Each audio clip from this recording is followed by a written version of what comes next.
প্রিয় শ্রোতা, সবাইকে আরো একটি পর্বে স্বাগত জানাচ্ছি।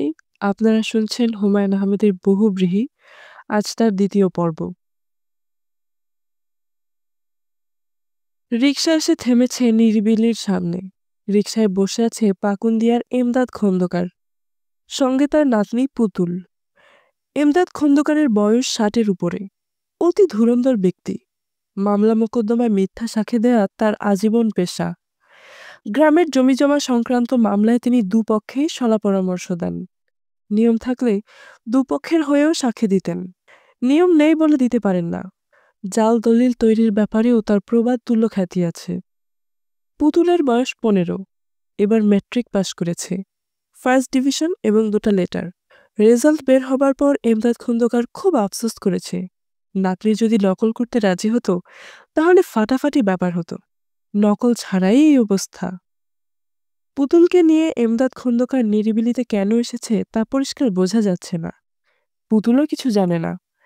তাকে বলা হয়েছে ঢাকায় কয়েকদিনের জন্য বেড়াতে যাচ্ছে। উঠবে সুবহান সাহেবের বাড়ি। সুবহান সাহেব তাদের কোনো আত্মীয় না হলেও অপরিচিত নন। পাকুন্দিয়া গ্রামের কলেজটি তিনি নিজের টাকায় নিজের জমিতে তৈরি করে দিয়েছেন। মেয়েদের একটি স্কুল দিয়েছেন, মসজিদ বানিয়েছেন। সুবহান সাহেব তার যৌবনের রোজগারের একটি বড় অংশ এই গ্রামে ঢেলে দিয়েছেন। কাজেই গ্রামের মানুষদের কাছে তিনি অপরিচিত নন। পুতুল তাকে চেনে। তার স্কুল থেকেই সে ম্যাট্রিক পাশ করেছে। রিকশা থেকে নামতে নামতে পুতুল বিস্ময়ে অভিভূত হয়ে বলল, কি বড় বাড়ি দেখছো দাদাজান।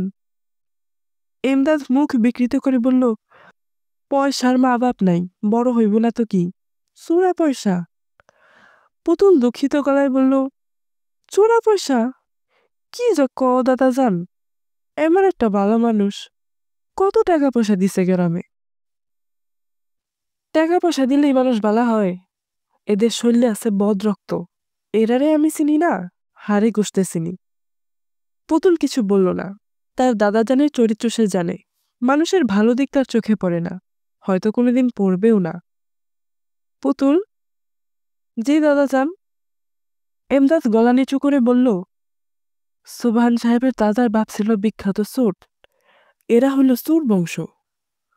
চুপ করো তো দাদাজান। আচ্ছা, চুপ করলাম। এমদাদ নাতনিকে নিয়ে বাড়িতে ঢুকল। সুবহান সাহেব বারান্দায় বসেছিলেন। তিনি বিস্মিত হয়ে বললেন, চিনতে পারলাম না তো। এমদাদ বিনয়ে গলে গিয়ে বলল, আমি এমদাদ, পাকুন্দিয়ার এমদাদ খন্দকার। ও আচ্ছা আচ্ছা, আমি অবশ্য এখনো চিনতে পারিনি। চিনবার চাও না। আমি হইলাম জুতার ময়লা, আর আপনি হইলেন বটবৃক্ষ। বটবৃক্ষ? জি, বটবৃক্ষ। বটবৃক্ষে কি হয়, রাজ্যের পাখি আশ্রয় নেয়। আপনি হইলেন আমাদের আশ্রয়। বিপদে পড়ে আসছি জনাব। কি বিপদ? বলবো, সব বলবো। আপনারে বলবো না তো বলবো কারে? পুতুল, ইনারে সালাম কর। ইনারা মহাপুরুষ মানুষ, দেখলেই পুণ্য হয়। পুতুল এগিয়ে গেল। সুবহান সাহেব পুতুলের মাথায় হাত রেখে নরম গলায় বললেন, যাও ভিতরে যাও, হাত মুখ ধুয়ে খাওয়া দাওয়া করো, তারপর শুনবো কি সমস্যা। এমদাদ বলল, ভাই সাহেব, আমার একটু নামাজের জায়গা দিতে হয়। 2 ওয়াক্ত নামাজ কাজা হয়েছে। নামাজ কাজা হইলে ভাই সাহেব আমার মাথা ঠিক থাকে না। অজুর পানি লাগবে? অজু লাগবে না, অজু আছে। আমার সব ভাঙে, অজু ভাঙে না। সুবহান সাহেব ভেতরে চলে গেলেন, আর তখন ঘরে ঢুকলো ফরিদ। এমদাদ বলল, ভাইজান, পশ্চিম কোন দিকে? ফরিদ বিরক্ত গলায় বলল, পশ্চিম কোন দিকে আমি কি জানি? আমি কি কম্পাস নাকি? বাবাজির পরিচয়? বাবাজি ডাকবেন না। রাগ করেন কেন ভাই সাহেব? আপনি কে? আমার নাম এমদাদ, এমদাদ খন্দকার। ও আচ্ছা। ভাই সাহেব ভালো আছেন? ফরিদ অগ্নি দৃষ্টিতে খানিকক্ষণ তাকিয়ে থেকে চলে গেল। এমদাদ ধাঁধায় পড়ে গেল। এই মানুষটির চরিত্র সে ঠিক বুঝতে পারছে না। মানুষের চরিত্র পুরোপুরি বুঝতে না পারা পর্যন্ত তার বড় অশান্তি লাগে। আনিস বাচ্চাদের ঘুম পাড়িয়ে ছাদে এসে দাঁড়িয়েছে। সুন্দর লাগছে ছাদটা। টবের ফুল গাছগুলোতে চাদর আলো এসে পড়েছে। ছাদে আলো ছায়ার নকশা। হাওয়ায় গাছের পাতা নড়ছে, নকশাগুলোও বদলে যাচ্ছে। আনিস ভারী গলায় বলল, আলোটুকু তোমায় দিলাম, ছায়া থাক আমার কাছে। আনিসের কথা শেষ হলো না, তার আগেই নারী কণ্ঠের তীক্ষ্ণ আওয়াজ পাওয়া গেল। কে আপনি? আপনি কে? আনিস হকচকিয়ে গেল। দেয়ালে ঠেস দিয়ে লম্বা মতো একটি মেয়ে দাঁড়িয়ে আছে, তার শরীর চাদর দিয়ে ঢাকা, মুখ দেখা যাচ্ছে না। নারী কণ্ঠ আবারও তীক্ষ্ণ গলায় বললে, আপনি কে? আমার নাম আনিস, আমি এই বাড়ির ভাড়াটে। আপনি কি ভয় পেয়েছেন? হ্যাঁ। ভয়ের কিছু নেই, আমি মানুষ। ভূত কখনো কবিতা বলে না, তাছাড়া ভূতের ছায়া পড়ে না। এই দেখুন, আমার ছায়া পড়েছে। নারী মূর্তি কিছু বলল না, গায়ের চাদর টেনে দিল, তাতে তার মুখ আরো ঢাকা পড়ে গেল। আনিস বলল, আপনি কি জানতে পারি কি? আমার নাম বিলু, আমি এ বাড়ির বড় মেয়ে।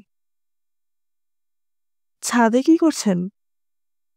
কিছু করছি না, টবের গাছগুলো দেখতে এসেছিলাম। মাঝখানে আপনি ভয় দেখিয়ে দিলেন। সত্যি ভয় পেয়েছেন? হ্যাঁ। কেন বলুন তো? বিলু সহজ গলায় বলল, রহিমার ধারণা এ বাড়িতে ছাদে নাকি ভূত আছে, সে প্রায় দেখে। আপনাকে হঠাৎ দেখে। আচ্ছা যাই। বিলু সিঁড়ির দিকে রওনা হলো। আনিস বলল, আপনার টবের গাছ দেখা হয়ে গেল? হ্যাঁ। আমার কেন জানি মনে হচ্ছে আপনার আরো কিছুক্ষণ ছাদে থাকার ইচ্ছা ছিল, আমার কারণে চলে যাচ্ছেন। আপনার ধারণা ঠিক না, আমার শীত শীত লাগছে, তাছাড়া অনেকক্ষণ ছাদে ছিলাম।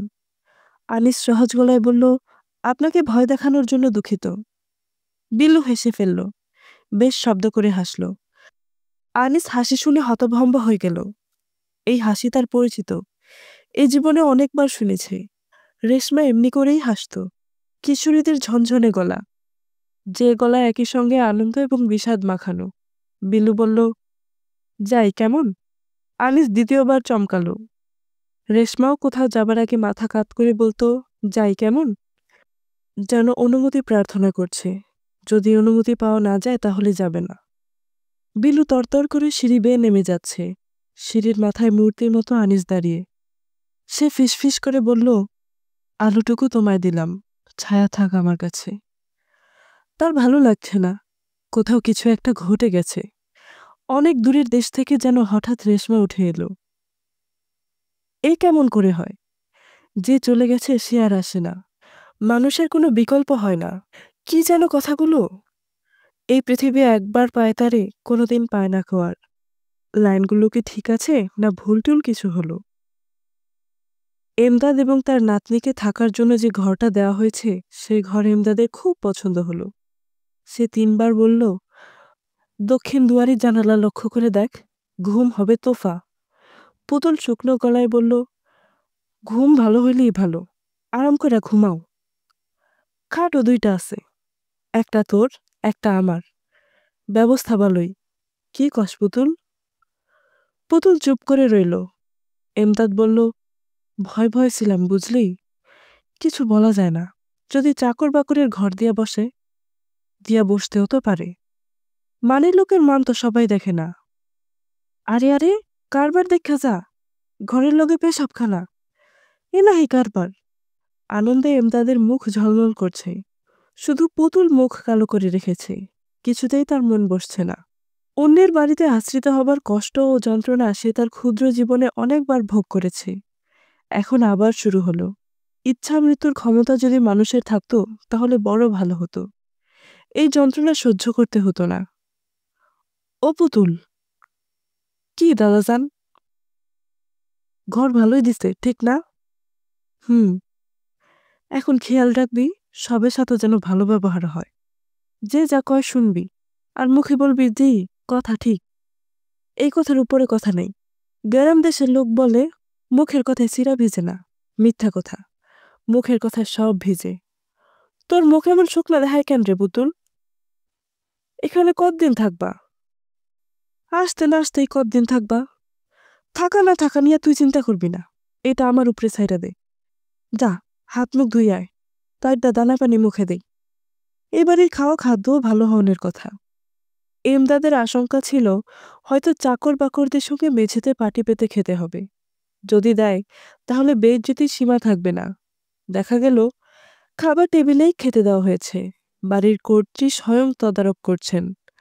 চিকন চালের ভাত, পাবদা মাছ, একটা সবজি, মুগের ডাল, খাওয়ার শেষে পায়েস, তোফা ব্যবস্থা। মিনু বললেন, পেট ভরেছে তো এমদাদ সাহেব? ঘরে যা ছিল তাই দিয়েছি, নতুন কিছু করা হয়নি। কোনো অসুবিধা হয় নাই, শুধু একটু দই থাকলে ভালো হইতো। খাওয়ার পর দই থাকলে হজমের সহায়ক হয়। তার উপর আপনার ছোটবেলা থেকে খাওয়ার অভ্যাস। ভবিষ্যতে আপনার জন্য দইয়ের ব্যবস্থা রাখব। আলহামদুলিল্লাহ। এখন মা জননীর অবস্থা পইরা গেছে। একটা সময় ছিল খন্দকার বাড়ির সামনে দিয়া লোকজন ছাতা মাথায় দিয়া যাইত না, নিয়ম ছিল না। জুতা খুললে হাতে নিতে হইতো, বুঝলেন মা জননী? তাই বুঝি? জি। একবার কি হইল শুনেন মা জননী। খন্দকার বাড়ির সামনে দিয়া এক লোক যাইতেছে, হঠাৎ খক করে কাশ ফেলল। সাথে সাথে দারোয়ান ঘাড় ধরে নিয়ে আসলো, বলল, হারামজাদা এত বড় সাহস, খন্দকার বাড়ির সামনে কাশ ফেলস, নাকি খত দে, মাটিতে চাটা দে, তারপরে তুই যা যেখানে যাবি। পুতুলের এসব কথা শুনতে অসহ্য লাগে, না শুনেও উপায় নেই। দাদাজান যেখানে যাবে সেখানেই এসব বলবে। পুতুলের ধারণা সবই মিথ্যা কথা। সে খাওয়ার মাঝপথে উঠে পড়ল। এমদাদের তাতে সুবিধাই হলো। সে জরুরি একটা কথা বাড়ির কর্ত্রীর সঙ্গে বলতে চাচ্ছে, পুতুল থাকায় বলতে পারছে না। এখন সুযোগ পাওয়া গেল। মা জননীকে একটা কথা বলতে চাইতেছিলাম। বলুন। বলতে শরম লাগছে, আবার না বলেও পারতেছি না। তারপর ভেবে দেখলাম, আপনাদের না বললে কাদের বলবো? আপনারা হলেন বটবৃক্ষ। ব্যাপারটা কি? ট্রেন থেকে নামার সময় বুঝলেন মা জননী, পাঞ্জাবের পকেটে হাত দিয়ে দেখি পকেট কাটা। পকেট কাটা মানে? ব্লেড দিয়ে পকেট সাফা করে দিছে। মানি ব্যাগে 433 টাকা ছিল, সব শেষ। এখন পকেটে একটা কানা পয়সা নাই। কি বেইজ্জতি অবস্থা, চিন্তা করেন মা জননী। আচ্ছা, ওর একটা ব্যবস্থা হবে। হবে তা তো জানি, বটবৃক্ষ তো শুধু শুধু বলি না। তাহলে তো গাছও তো বলতে পারতাম, পারতাম না?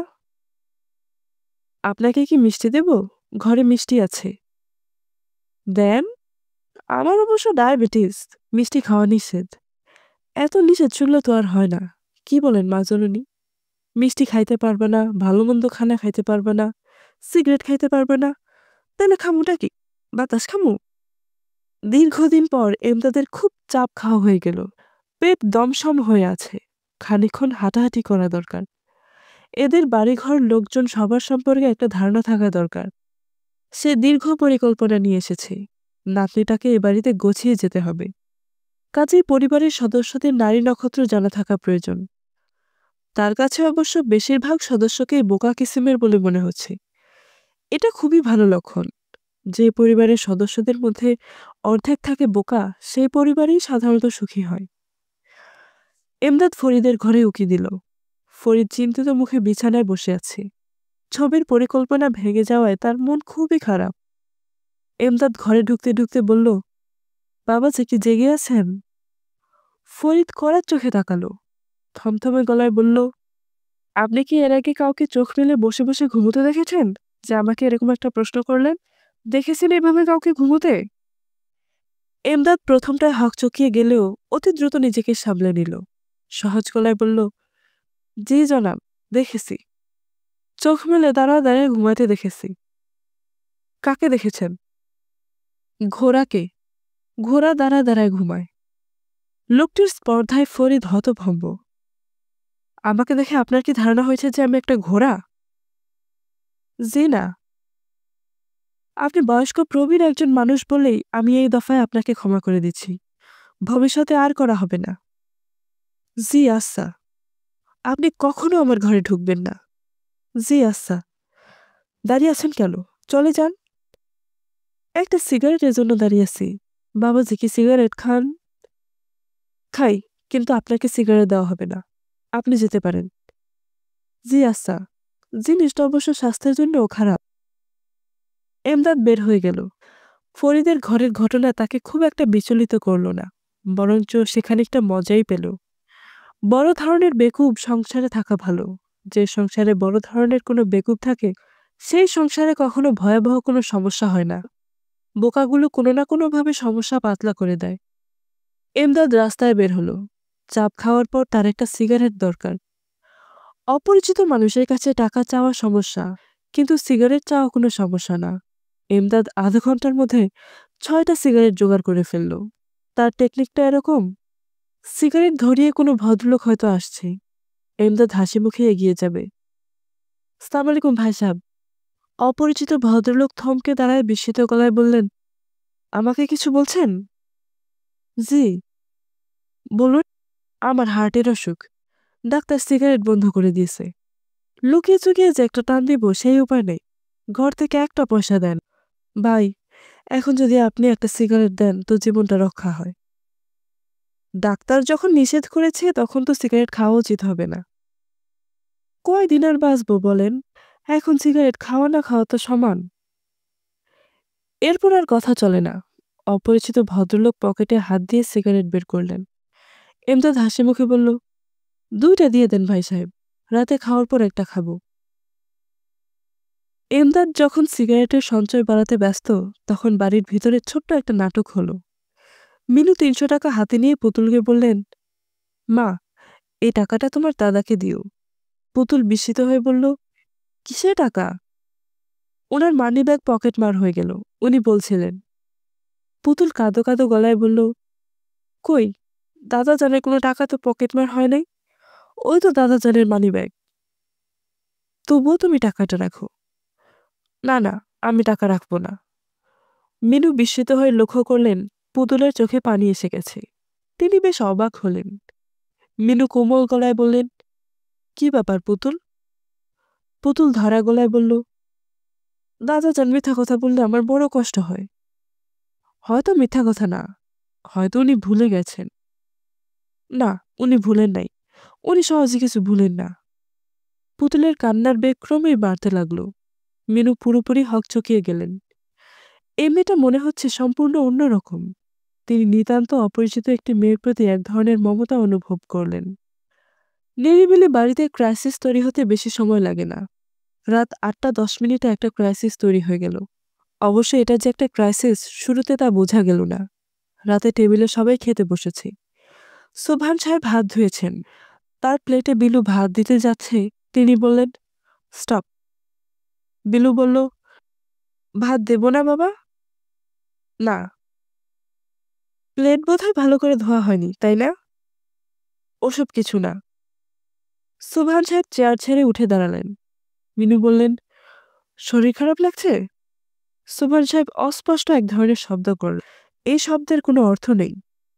রাত 9:30টার দিকে জানা গেল ক্ষুধার প্রকৃত স্বরূপ কি তা জানার জন্য তিনি খাওয়া বন্ধ করে দিয়েছেন। আগামী 10 দিন তিনি পানি ছাড়া কিছুই খাবেন না। বিলু বাবাকে বোঝানোর জন্য তার ঘরে গেল। হাইপার টেনশনের রুগীকে অনিয়ম করলে চলে না। বিলুর সঙ্গে সোবহান সাহেবের নিম্নলিখিত কথাবার্তা হলো, বাবা, তুমি ভাত খাবে না? না। ভাত খাবে না কারণ তোমাকে ক্ষুধার স্বরূপ বুঝতে হবে? হ্যাঁ। কেন বলো তো? ক্ষুধার স্বরূপ বুঝে তোমার হবেটা কি? তুমি যদি একজন কবি হতে তাহলে একটা কথা হতো, ক্ষুধা সম্পর্কে কবিতা লিখতে। গদ্যকার হলে আমরা ক্ষুধার অসাধারণ বর্ণনা পেতাম। তুমি যদি রাজনীতিবিদ হতে তাহলেও লাভ হতো, গরিব দুঃখীদের কষ্ট বুঝতে। তুমি বলতে গেলে কিছুই না। তাহলে তুমি কেন কষ্ট করছো?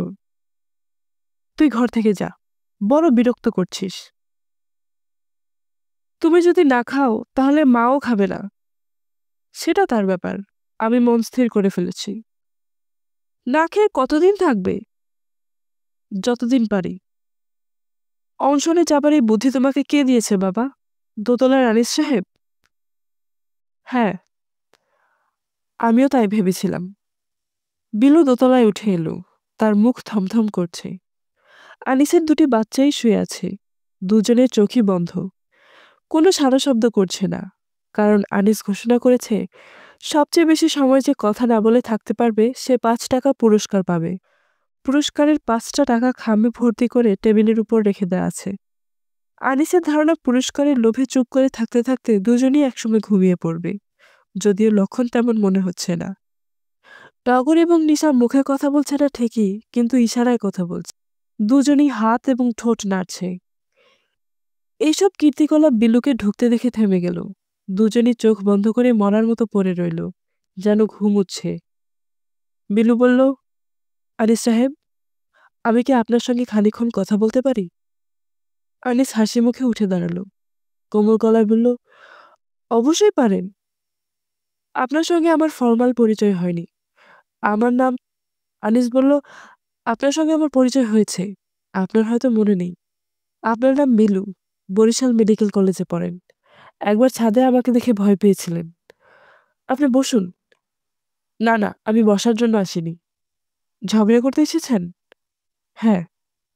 আনিস হাসতে হাসতে বলল, এটা অদ্ভুত ব্যাপার যে সবাই আমার সঙ্গে ঝগড়া করতে আসে। এতদিন পর্যন্ত এ বাড়িতে আছি, অথচ এখন পর্যন্ত কেউ এসে বলল না আপনার সঙ্গে গল্প করতে এসেছি। বিলু আনিসের হালকা কথাবার্তার ধার দিয়েও গেল না। কঠিন গলায় বলল, আপনি কি বাবাকে উপোস দিতে বলেছেন? আমি আপনার কথা কিছু বুঝতে পারছি না। আপনি কি বাবাকে বুঝিয়েছেন ক্ষুধার স্বরূপ বোঝার জন্য না খেয়ে থাকার প্রয়োজন? আনিস বিস্মিত হয়ে বলল, উনি কি না খেয়ে আছেন নাকি? হ্যাঁ। কি সর্বনাশ! আমি শুধুমাত্র কথা প্রসঙ্গে বলেছিলাম যে আমরা যারা শৌখিন সমস্যাবিদ তারা মূল সমস্যা নিয়ে ভাষা ভাষা কথাবার্তা বলি, কারণ মূল সমস্যা আমরা জানি না। ক্ষুধা যে কি ভয়াবহ ব্যাপার তা আমরা, অর্থাৎ তথাকথিত মধ্যবিত্ত সমস্যা বিশারদরা জানি না। কারণ আমাদের কখনো ক্ষুধার্ত থাকতে হয় না। রোজার সময় বেশ কিছু সময় ক্ষুধার্ত থাকি, সেও খুবই সাময়িক ব্যাপার। তখন আমাদের মনের মধ্যে থাকে সূর্যটা ডোবার সঙ্গে সঙ্গে প্রচুর খাদ্যদ্রব্য চলে আসবে, কাজেই ক্ষুধাস্বরূপ। বিলু আনিসকে থামিয়ে দিয়ে বলল, আপনাকে হাত জোর করে অনুরোধ করছি, আপনার এসব চমৎকার থিওরি দয়া করে নিজের মধ্যেই রাখবেন। বাবাকে এসবের মধ্যে জড়াবেন না। উনি সবকিছু খুবই সিরিয়াসলি নেন। নিজের জন্য সমস্যা সৃষ্টি করেন, আমাদের জন্য সমস্যা সৃষ্টি করেন। আমি কি বলছি আপনি বুঝতে পারছেন? জি, পারছি। সুযোগ যখন পাওয়া গেছে তখন আরো একটা কথা আপনাকে বলতে চাচ্ছি। কথাটা হচ্ছে, আপনি যে আপনার বাচ্চাদের মাধ্যমে আমাকে প্রেম নিবেদন করছেন, এতে আমি যে শুধু অবাক হয়েছি তাই না, দুঃখিত হয়েছি, রাগ করেছি, বিরক্ত হয়েছি। তুচ্ছ বিষয় নিয়ে হইচই করা আমি পছন্দ করি না বলেই এতদিন চুপচাপ ছিলাম। আজ বলে ফেললাম। আনিসকে একটি কথা বলারও সুযোগ না দিয়ে বিলু নিচে নেমে গেল। আনিস ডাকলো, টগর, টগর। টগর জেগে আছে, তবুও কথা বলছে না। টগর। জি। বিলু মেয়েটিকে তুমি কি বলেছ? আমি কিছু বলিনি, নিশা বলেছে। নিশা, তুমি কি বলেছ? আমার মনে নেই। মনে করার চেষ্টা করো। তুমি কি বলেছ? নিশা কোনো শব্দ করল না। টগর বলল, নিশা মনে হচ্ছে ঘুমিয়ে পড়েছে বাবা। আনিস বলল, তোমার কি মনে আছে নিশা কি বলেছে? মনে আছে। বলো তো শুনি। নিশা ওনাকে বলেছে আব্বু আপনাকে বিয়ে করবে, তখন আপনি আমাদের সঙ্গে থাকবেন, তখন আমরা আপনাকে আম্মু ডাকব। আনিস হতভম্ব হয়ে ছেলের দিকে তাকিয়ে রইল। অনেক কষ্ট বলল, ভদ্রমহিলা নিশার কথা শুনে কি বলল? সে তখন বলল, টগর, তোমার বাবা এসব কথা তোমাদের বলেছেন? আমি বললাম, হুম। তুমি হু বললে? হ্যাঁ, কিন্তু আমি তো কখনো এরকম কথা বলিনি। তুমি হু বললে কেন? আর বলবো না বাবা। নিশা ক্ষীণ স্বরে বলল, আমিও বলবো না বাবা। এতক্ষণ সে জেগেই ছিল। কোন পর্যায়ে কথাবার্তায় অংশগ্রহণ করবে এটাই শুধু বুঝতে পারছিল না। একটা মানুষ ক্ষুধা কেমন এটা জানার জন্য না খেয়ে আছে, এই ব্যাপারটা পুতুলকে অভিভূত করে ফেলেছে। সে কয়েকবার দাদাজানের সঙ্গে এই বিষয়টি নিয়ে কথা বলতে চেষ্টা করল। এমদাদ কোনো পাত্তা দিল না। এমনিতেই তার মেজাজ খারাপ। পকেটমারের ব্যাপারটায় উল্টোপাল্টা কথা বলে মেয়েটা তাকে ডুবিয়েছে। শুরুতেই বেইজ্জত হয়ে গেল। এটাকে যে কোনোভাবেই হোক সামলাতে হবে। কিভাবে সামলাবে তাই নিয়ে এমদাদ চিন্তা ভাবনা করছে। এর মধ্যে পুতুল ঘ্যান ঘ্যান করছে সুবহান সাহেবের না খাওয়া নিয়ে। এই মেয়েটাকে করে একটা ধমক দেয়া দরকার। ধমক দিতেও ইচ্ছা করছে না। ও দাদাজান, ঘুমাইলা? না, কেমন আশ্চর্য মানুষ দেখলা দাদা যান? ক্ষুধা কেমন জিনিস এটা জানানোর জন্য না খাইয়া আছে। দুনিয়া ভর্তি বেকুবে, এইটাও বেকুবির এক নমুনা। সি দাদা যান, এমন কথা কইও না।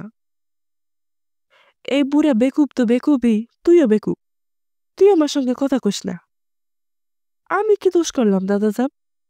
চুপ, কোনো কথা না। বুড়া বয়সের ব্যাধি রাতে ঘুম হয় না। এমদাদ রাত 1:30টায় ঘুমের আশায় জলাঞ্জলি দিয়ে বারান্দায় গিয়ে বসল। ফুরফুরে বাতাস বইছে, বসে থাকতেও আরাম। মশা না থাকলে পাটি পেতে বারান্দায় ঘুমানোরই ব্যবস্থা করা যেত, কিন্তু বড্ড মশা। মিনু দরজা বন্ধ করে এসে দেখেন এমদাদ সাহেব বারান্দায় ইজি চেয়ারে আরাম করে বসে আছেন, হাতে সিগারেট। তিনি বিস্মিত গলায় বললেন, কে, এমদাদ সাহেব না? জি মা জননী। এত রাতে এখানে কি করছেন?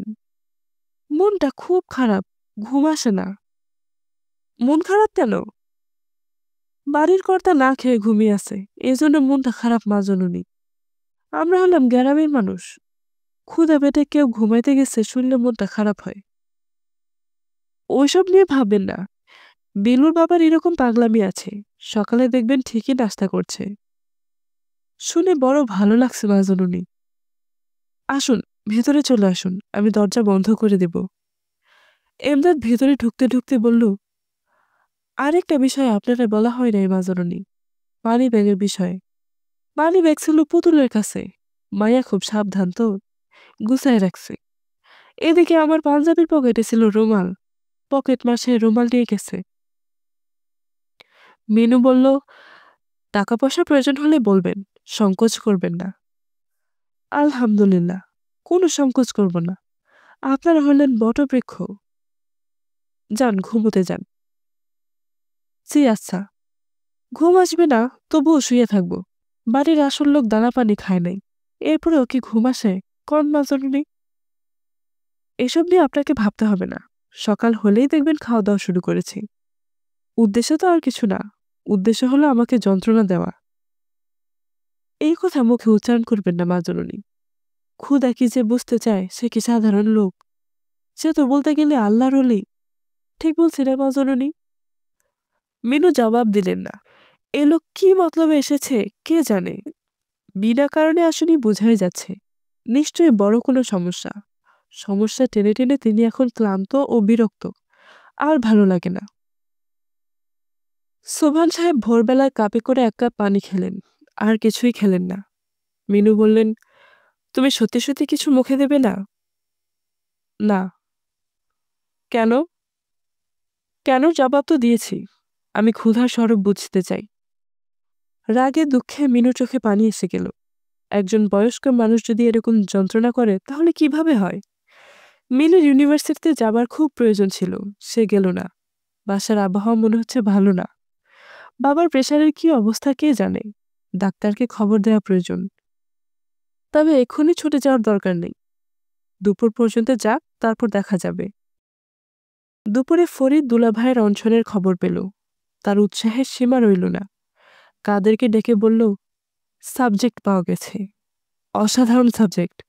ছবি হবে ক্ষুধা নিয়ে। ক্ষুধা কি একজন জানতে চাচ্ছে।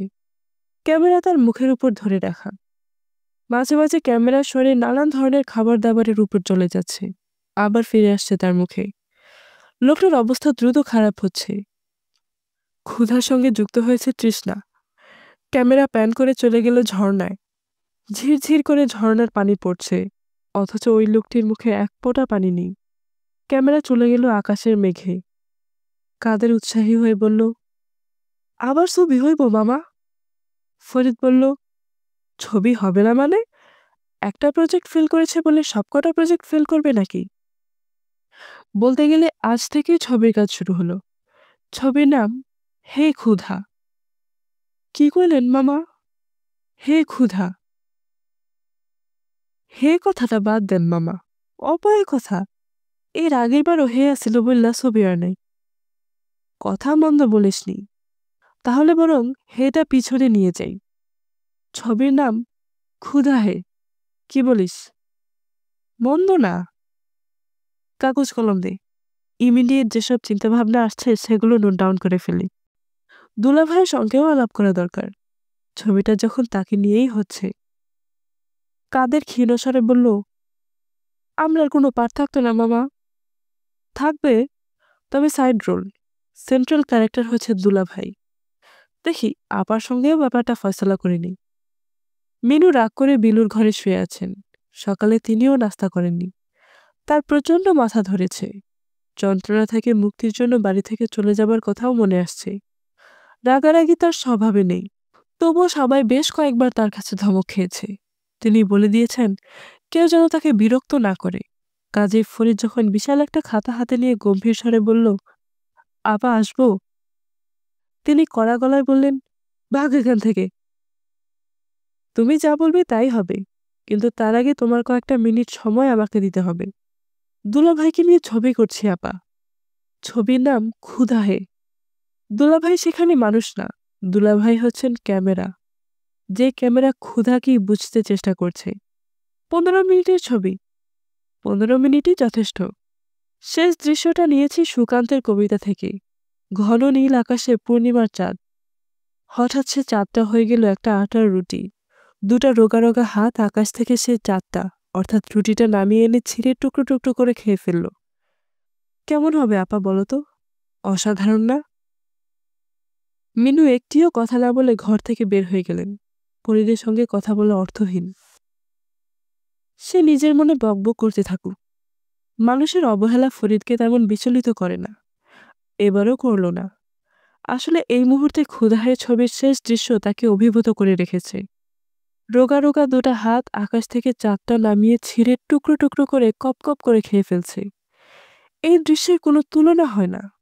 ফরিদ ঘর থেকে বের হয়েই পুতুলের মুখোমুখি পড়ে গেল। ফরিদ কড়া গলায় বলল, এই যে মেয়ে, দাঁড়াও তো, দেখি হাত দুটো মেলো তো। পুতুল ভয়ে ভয়ে হাত মেলল। রোগা রোগা হাত আছে, মনে হচ্ছে তোমাকে দিয়ে হবে। তুমি কি একটা কাজ করতে পারবে? কি কাজ? অতি সামান্য কাজ, পারবে কিনা সেটাই বলো। পুতুল ক্ষীণস্বরে বলল, পারবো। Very good. কাজটা অতি সামান্য। আকাশ থেকে চাঁদ টেনে নামাবে, তারপর ছিঁড়ে কুচি কুচি করে খেয়ে ফেলবে। পুতুল অপলক চোখে তাকিয়ে আছে। তার সব চিন্তাভাবনা এলোমেলো হয়ে গেছে। ফরিদ দাঁড়ালো না। লম্বা লম্বা পা ফেলে বারান্দায় চলে গেল। ছবিটা নিয়ে ঠান্ডা মাথায় ভাবা দরকার, খুবই ঠান্ডা মাথায়। দরকার হলে ছবির লেন্থ কমিয়ে 15 থেকে 10 মিনিটে নিয়ে আসতে হবে। তবে সেই 10 মিনিটও হবে অসাধারণ 10 মিনিট, গোল্ডেন মিনিটস। যতটা কষ্ট হবে বলে ভেবেছিলেন ততটা কষ্ট সোবহান সাহেবের হচ্ছে না। কষ্ট একটিই, পরিবারের সদস্যরা সবাই বড় বিরক্ত করছে। এদের যন্ত্রণার বড় কিছু করা যায় না। দৃশ্যটাকে এরা ছাড়িয়ে দিতে পারে না। কয়েকটা দিন না খেয়ে থাকা যে কঠিন কিছু না, এটা তারা বুঝে না। সোবহান সাহেব একটা বড় খাতায় তার অভিজ্ঞতার কথা লিখে রাখছেন। খুব গুছিয়ে লেখার চেষ্টা করছেন, তেমন গুছিয়ে লিখতে পারছেন না। কিছুক্ষণ লেখালেখি করলেই মাথায় চাপ পড়ছে। তার ডায়েরির কিছু কিছু অংশ এরকম: বুধবার রাত 10টা 5, অনশন পর্ব শুরু করা হলো। এই অনশন দাবি আদায়ের অনশন নয়, এই অনশন নিজেকে জানার অনশন। আমি ক্ষুধার প্রকৃত স্বরূপ জানতে চাই। আমি এর ভয়াবহ রূপ জানতে চাই। যদি জানতে পারি তাহলে হয়তোবা ক্ষুধামুক্ত পৃথিবী সম্পর্কে আমার কিঞ্চিত ধারণা হবে। এই যে পৃথিবী জুড়ে হত্যাকাণ্ড হচ্ছে, এর মূল কারণগুলোর একটি নিশ্চয়ই ক্ষুধা। আজকের খবরের কাগজের একটি খবর দেখে অত্যন্ত বিষণ্ণ বোধ করছি। সাভার উপজেলার জনৈক কালু মিয়া অভাবে অতিষ্ঠ হয়ে তার স্ত্রী, 6 বছরের পুত্র এবং 3 বছরের কন্যাকে হত্যা করে পুলিশের কাছে ধরা দিয়েছে। স্বীকারোক্তিমূলক জবানবন্দিতে বলেছে ক্ষুধার তাড়নায় অতিষ্ঠ হয়ে সে এটা করেছে। হায় রে ক্ষুধা! অথচ এই সম্পর্কে আমরা কিছুই জানি না।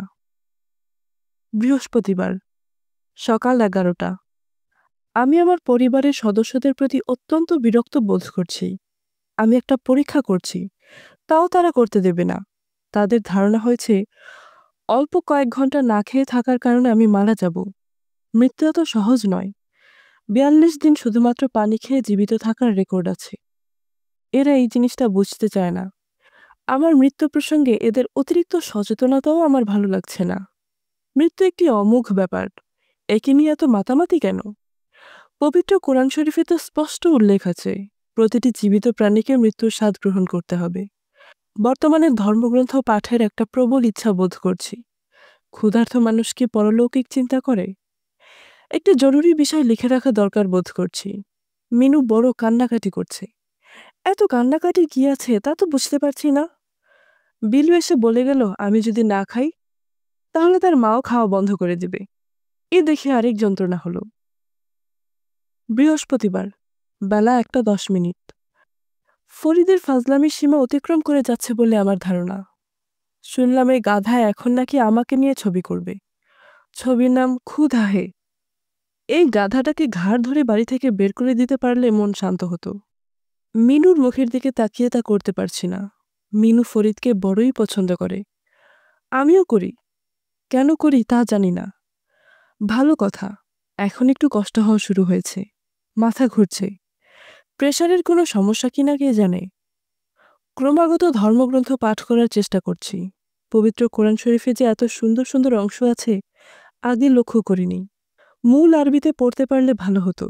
বয়স কম থাকলে আরবি পড়া শুরু করতাম। সেই সময় নেই। এখন ঠিক করেছি কোরআন শরীফের পছন্দের কিছু আয়াত লিখে রাখব। If it were his will, he could destroy you, O mankind, and create another race. For he has power this to do.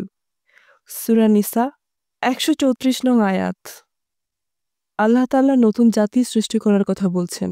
যদি সত্যি সত্যি তিনি করতেন তাহলে কেমন হতো সেই জাতি? তাদের কি ক্ষুধা, তৃষ্ণা, লোভ, কামনা থাকতো না? তারা এসব থেকে পুরোপুরি মুক্ত হতো। ফরিদ চোখে চশমা দিয়ে গভীর মনোযোগে খাতায় শর্ট ডিভিশন করছে। হাতে সময় নেই। দুলাভাইয়ের অনশন চলাকালীন সময়েই কাজটা শেষ করে ফেলতে হবে। একটা ফিশ আই লেন্স দরকার ট্রিক শটের জন্য। এই লেন্সটাই জোগাড় হচ্ছে না। বাবাজি আসবো? ফরিদ অত্যন্ত বিরক্ত হয়ে তাকালো। এমদাদ দরজার কাছে দাঁড়িয়ে আছে। ফরিদ রাগী গলায় বলল, কি চান? কিছু না, আমার নাতনি অর্থাৎ পুতুল চিন্তার মধ্যে পড়ছে। আপনি নাকি তারে বলেছেন আসমানের চাঁদ ধইরা নামাইয়া সিরা কুটি কুটি করে খাইয়া ফেলতে? হ্যাঁ বলেছি।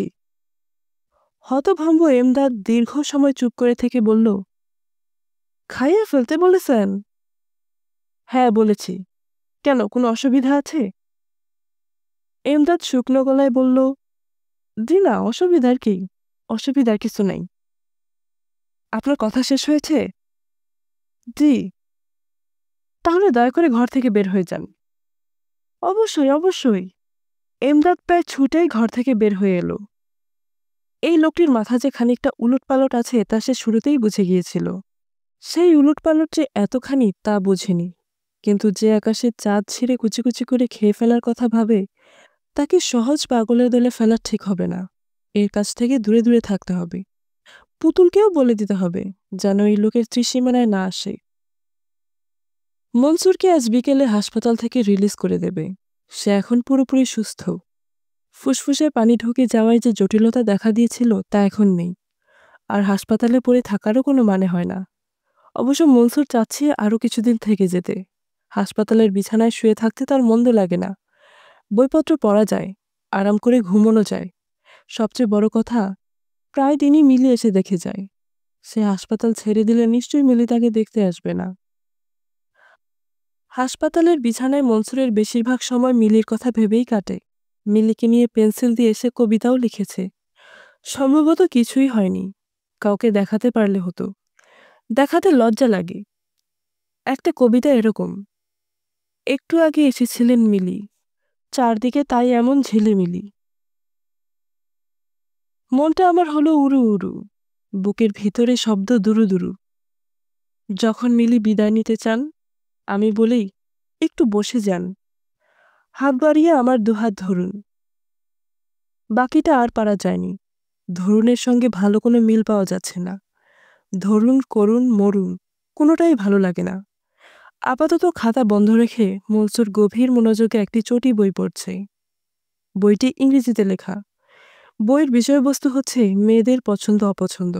বইয়ের লেখক 15 বছর গবেষণা করার পর এই বই লিখেছেন এবং এই বইয়ে প্রমাণ করে দিয়েছেন যে মেয়েদের বিষয়ে প্রচলিত অধিকাংশ ধারণাই মিথ্যা। আমাদের আগে বিশ্বাস ছিল মেয়েদের রূপের প্রশংসা করলে তারা খুশি হয়। এই বইয়ের লেখক দেখিয়েছেন যে রূপের প্রশংসায় অধিকাংশ মেয়ে বিরক্ত হয়। বইটির ব্যাক কভারে প্রকাশক লিখেছেন, নারী চরিত্র বোঝার জন্য বইটি অপরিহার্য। অবিবাহিত যুবক যারা সঙ্গী খুঁজছেন, বইটি তাদের জন্য বাইবেল স্বরূপ। মনসুরের কাছেও তাই মনে হচ্ছে। বইটা আরও আগে হাতে এলে উপকার হতো। বইটির দ্বিতীয় চ্যাপ্টারের শিরোনাম রসিকতা ও মেয়ে মানুষ। এখানে লেখক বলেছেন, আমাদের একটি ধারণা আছে মেয়েরা রসিকতা পছন্দ করে। ধারণা সঠিক নয়।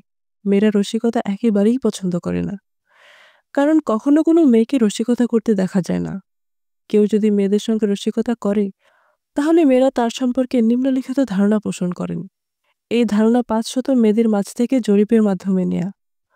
ধারণা, লোকটা ফাজিল, শতকরা হিসাব 65%। লোকটা চালবাজ 20%। লোকটা বোকা 10%। লোকটা চালাক 2%। মোট 97%। বাকি 3 ভাগ মহিলা কোনো রকম মন্তব্য করতে রাজি হননি। কাজেই প্রিয় পাঠক, আপনি যাই করুন মেয়েদের সঙ্গে রসিকতা করবেন না। যদি করতেই হয়, খুব সহজ রসিকতা করবেন, যা কোমলমতি শিশুরাও ধরতে পারে। যেসব রসিকতা বুঝতে বুদ্ধির প্রয়োজন, ভুলেও সেসব রসিকতা করবেন না। নিম্ন রসিকতা কিছু নমুনা দেয়া গেল। এসব রসিকতা করা যেতে পারে। ক, স্ত্রী স্বামীকে বলছেন, ওগো, পাশের বাসার ভদ্রলোক কত ভালো।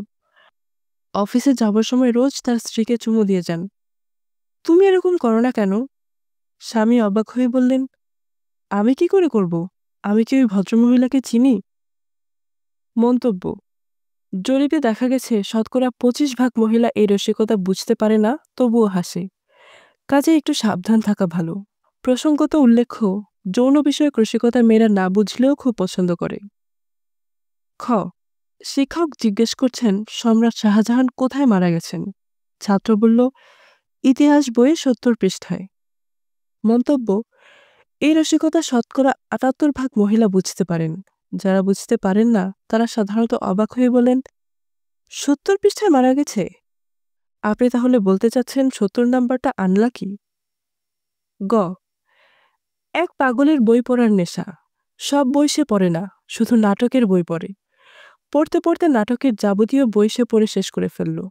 আরও বই চায়। উপায় না দেখে তখন তাকে একটা টেলিফোন ডিরেক্টরি ধরে দেওয়া হলো। সে মহানন্দে দিন 10 ধরে তাই পড়ছে। তাকে জিজ্ঞেস করা হলো, কেমন লাগছে পড়তে? পাগল বলল, অসাধারণ, তবে চরিত্রের সংখ্যা বেশি, মনে রাখতে একটু কষ্ট হচ্ছে। মন্তব্য, এই রসিকতা কোনো মহিলাই ধরতে পারে না, তবে সবাই খুব হাসেন। কেন হাসেন এটা একটা রহস্য। দেখা গিয়েছে অনেক মহিলা হাসতে হাসতে হিস্টেরিয়াগ্রস্তের মতো হয়ে যান। কাজেই এই রসিকতা করার আগে যথাযথ সাবধানতা অবলম্বন করা ভালো। মহিলাদের সঙ্গে রসিকতা করার সময় পাঞ্চলাইনে যাবার আগেই উচ্চস্বরে হাসা শুরু করা উচিত, যাতে মহিলারা বুঝতে পারেন কোথায় হাসতে হবে। মনসুর যখন বইয়ের এই অংশে, তখন মিলি ঢুকল। সে ডাক্তারকে বাসায় নিয়ে যেতে এসেছে, কারণ 26 ঘন্টা পার হয়েছে সোবহান সাহেব 3 কাপ পানি ছাড়া কিছুই খাননি। তার শরীরের তাপ নেমে এসেছে, চোখ হয়েছে লালচে। আগে নিজেই বসে বসে লিখতেন, এখন তাও পারছেন না। মিলি মনসুরের পাশের চেয়ারে বসতে বসতে ফুপিয়ে কেঁদে উঠল। মনসুর হতভম্ব। মিলি কাঁদো কাঁদো গলায় বলল, খুব খারাপ খবর আছে, আপনি আমার সঙ্গে চলুন। সোবহান সাহেব কিছু না খেয়ে 166 ঘন্টা পার করছেন। মোটামুটি হাসি তামাশা হিসেবে যা শুরু হয়েছিল, তার শেষটা সেরকম রইল না। মনসুর ঘোষণা করেছে আর 12 ঘন্টার ভেতরে যদি কিছু না খাওয়ানো যায়, তাহলে হাসপাতালে নিয়ে ফোর্স ফিডিং করা উচিত। রাতে ইলেকট্রোলাইটের পরিমাণ কমে গেছে। একমাত্র ফরিদকেই পুরো ব্যাপারটায় আনন্দিত মনে হচ্ছে। তার ছবির কাজ এখনো শুরু হয়নি, কারণ চিত্রনাট্যের শেষ মুহূর্তে একটা রদবদল করা হয়েছে।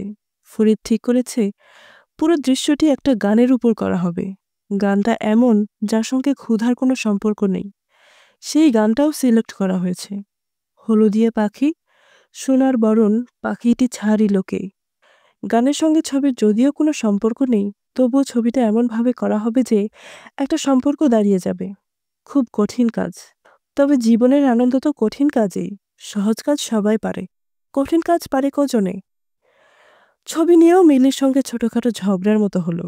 মিলির চোখ মুখ লাল করে এসে বলল, একটা মানুষ মরে যাচ্ছে, আর তুমি আছো ছবি নিয়ে? ফরিদ বলেছে, জীবনটাই এরকম মিলি, কারোর জন্য কোনো কিছু আটকে থাকে না। Life goes on. মামা, তুমি পাথরের তৈরি একজন মানুষ। তুই নেহায় ভুল বলিসনি। একটা মানুষ না খেয়ে মরে যাচ্ছে, আর তুমি কিনা বানাচ্ছ ক্ষুধা হে। মামা, চক্ষু লজ্জারও তো একটা ব্যাপার আছে, আছে না? শিল্প সাহিত্যের কাছে চক্ষু লজ্জা কিছু না রে মা। শিল্প সাহিত্য চক্ষু লজ্জার অনেক উপরে। তুমি কিছু মনে করো না মামা, তোমার বুদ্ধিশুদ্ধিও কম। না, আমি কিছু মনে করছি না। স্বয়ং সক্রেটিসকে লোকে গাধা বলেছে, আর্কিমিডিসকে ছোটবেলায় ডাকা হতো সিকি বুদ্ধির মানুষ, বুঝলি?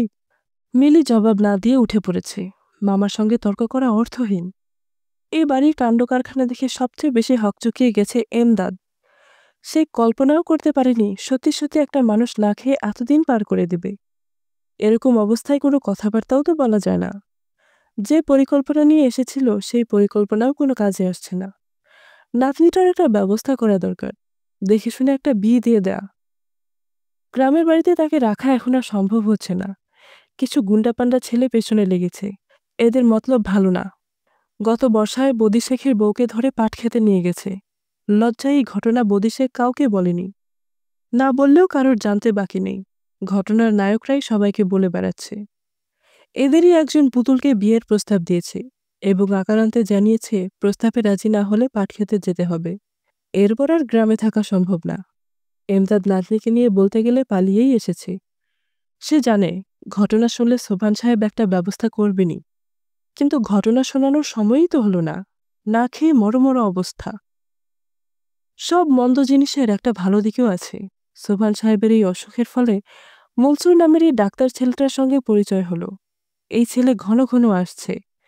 পুতুলের সঙ্গে এই ছেলের বিয়ে দেওয়া কি একেবারেই অসম্ভব? পুতুল তো দেখতে খারাপ না, চোখে কাজল টাজল দিলে মাশাল্লাহ ভালো লাগে। তবে মেয়েটা হয়েছে বদ, যেটা করতে বলা হবে সেটা করবে না। একটু সেজেগুজে ডাক্তারের সামনে হাঁটাহাঁটি করলে কি কোনো অসুবিধা আছে? এক কাপ চা এনে দিবে, এক গ্লাস পানি আনবে, যাবার সময় বলবে, ডাক্তার সাহেব ভালো আছেন, আবার আসবেন। একটু ঢং ঢং না করলে হয়? দুনিয়াটা হচ্ছে ঢঙের। অবশ্যই এমদাদ চেষ্টার ত্রুটি করছে না। ডাক্তারের সঙ্গে দেখা হলেই গল্পগুজব করছে, একটা সম্পর্ক পাতানোর চেষ্টায় আছে। কোনো মতে একটা সম্পর্ক তৈরি করে ফেললে নিশ্চিন্ত। সেই সম্পর্কও করা যাচ্ছে না। ডাক্তারকেও একটু বোকা কিসিমের বলে মনে হচ্ছে।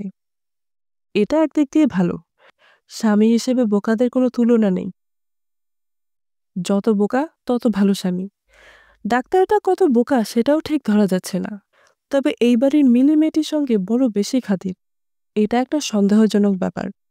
একটু লক্ষ্য রাখতে হবে। গতকাল অবশ্য ডাক্তারের চেম্বারে গিয়ে কিছু কাজ হয়েছে। এসব কাজ ঠান্ডা মাথায় করতে হয়। এখন বয়স হয়ে গিয়েছে, মাথা আগের মতো ঠান্ডা না। গতকাল ডাক্তারের সঙ্গে কথাবার্তা যা হলো তা হচ্ছে, এই যে ডাক্তার ভাই, শরীর ভালো? চিনছেন তো আমারে? আমি এমদাদ, পাকুন দিয়ার এমদাদ। আমার নাতনিটার শরীর খারাপ, ভাবলাম একটু ওষুধ আপনার কাছ থেকে নিয়ে যাই। কি অসুখ? মাথার যন্ত্রণা, আরও কি সব যেন আছে। আমি আসবো না আপনার কাছে, দেখে শুনে যাই হোক একটা কিছু দিবেন। আপনার উপরে আমার খুব ভক্তি, আপনাকে খুবই ভালো পাই। এই কথায় ডাক্তার খানিকক্ষণ খুক খুক করে কাশল। এটা অবশ্য ভালো লক্ষণ। কাজেই কথাবার্তা এই লাইনেই চালানো ভালো। এমদাদ গলার স্বর খানিকটা নিচু করে বলল, মেয়েদের মন বোঝা বড় মুশকিল। ওই দিন আপনারা নিয়ে বিরাট ঝগড়া মিলির সঙ্গে। ডাক্তার খানিকটা উৎসাহী হয়ে, মিলির সঙ্গে ঝগড়া? জি। কি জন্য বলুন তো? মেয়ে ছেলের কারবার তো। মিলি একদিন বলল, ডাক্তার সাহেব বেকুব কিসিমের লোক। এই শূন্যে পুতুল রাগ করল। ডাক্তার হতভম্ব, আমাকে বেকুব কিসিমের লোক বলল? বাদ দেন বাদ দেন, মেয়ে ছেলের কারবার, তামাশা কইরা বলছে। মেয়ে ছেলেরা তামাশা কইরে অনেক কথা কয়। এমদাদ চূড়ান্ত চেষ্টা করছে, কিন্তু একা একা কত করবে? পুতুলের নিজেরও তো সাহায্য দরকার। সে যদি কাঠের টুকরার মতো থাকে তাহলে হবে কিভাবে? শাড়িটা বদলাতে বললে বদলায় না, চুলটা আঁচড়িয়ে ডাক্তারের কাছে গেলে ক্ষতি তো কিছু নেই।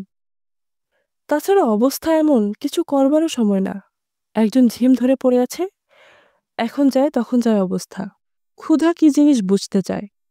আরে বাবা, আল্লাহ তাআলার ইচ্ছা না ক্ষুধা কি জিনিস তুমি বুঝো। যদি আল্লাহ তাআলার সেরকম ইচ্ছা থাকতো তোমারে গরিব বানিয়ে পাঠাতো, খামাখা ভরং। এ বাড়িতে এমদাদের সব সময় মুখ শুকনা করে থাকতে হয়, ভাব দেখাতে হয় যে চিন্তায় চিন্তায় অস্থির। এসব কি ভালো লাগে? আর বুড়া যদি সত্যি সত্যি মরে যায় তাহলে তো সারে সর্বনাশ। সে যাবে কোথায়? সন্ধ্যাবেলা আকাশ অন্ধকার করে মেঘ করল। কালবৈশাখীর প্রথম ঝাপটা। হাওয়ায় ঘরের দরজা জানালা উড়িয়ে নিয়ে যাওয়ার মতো অবস্থা।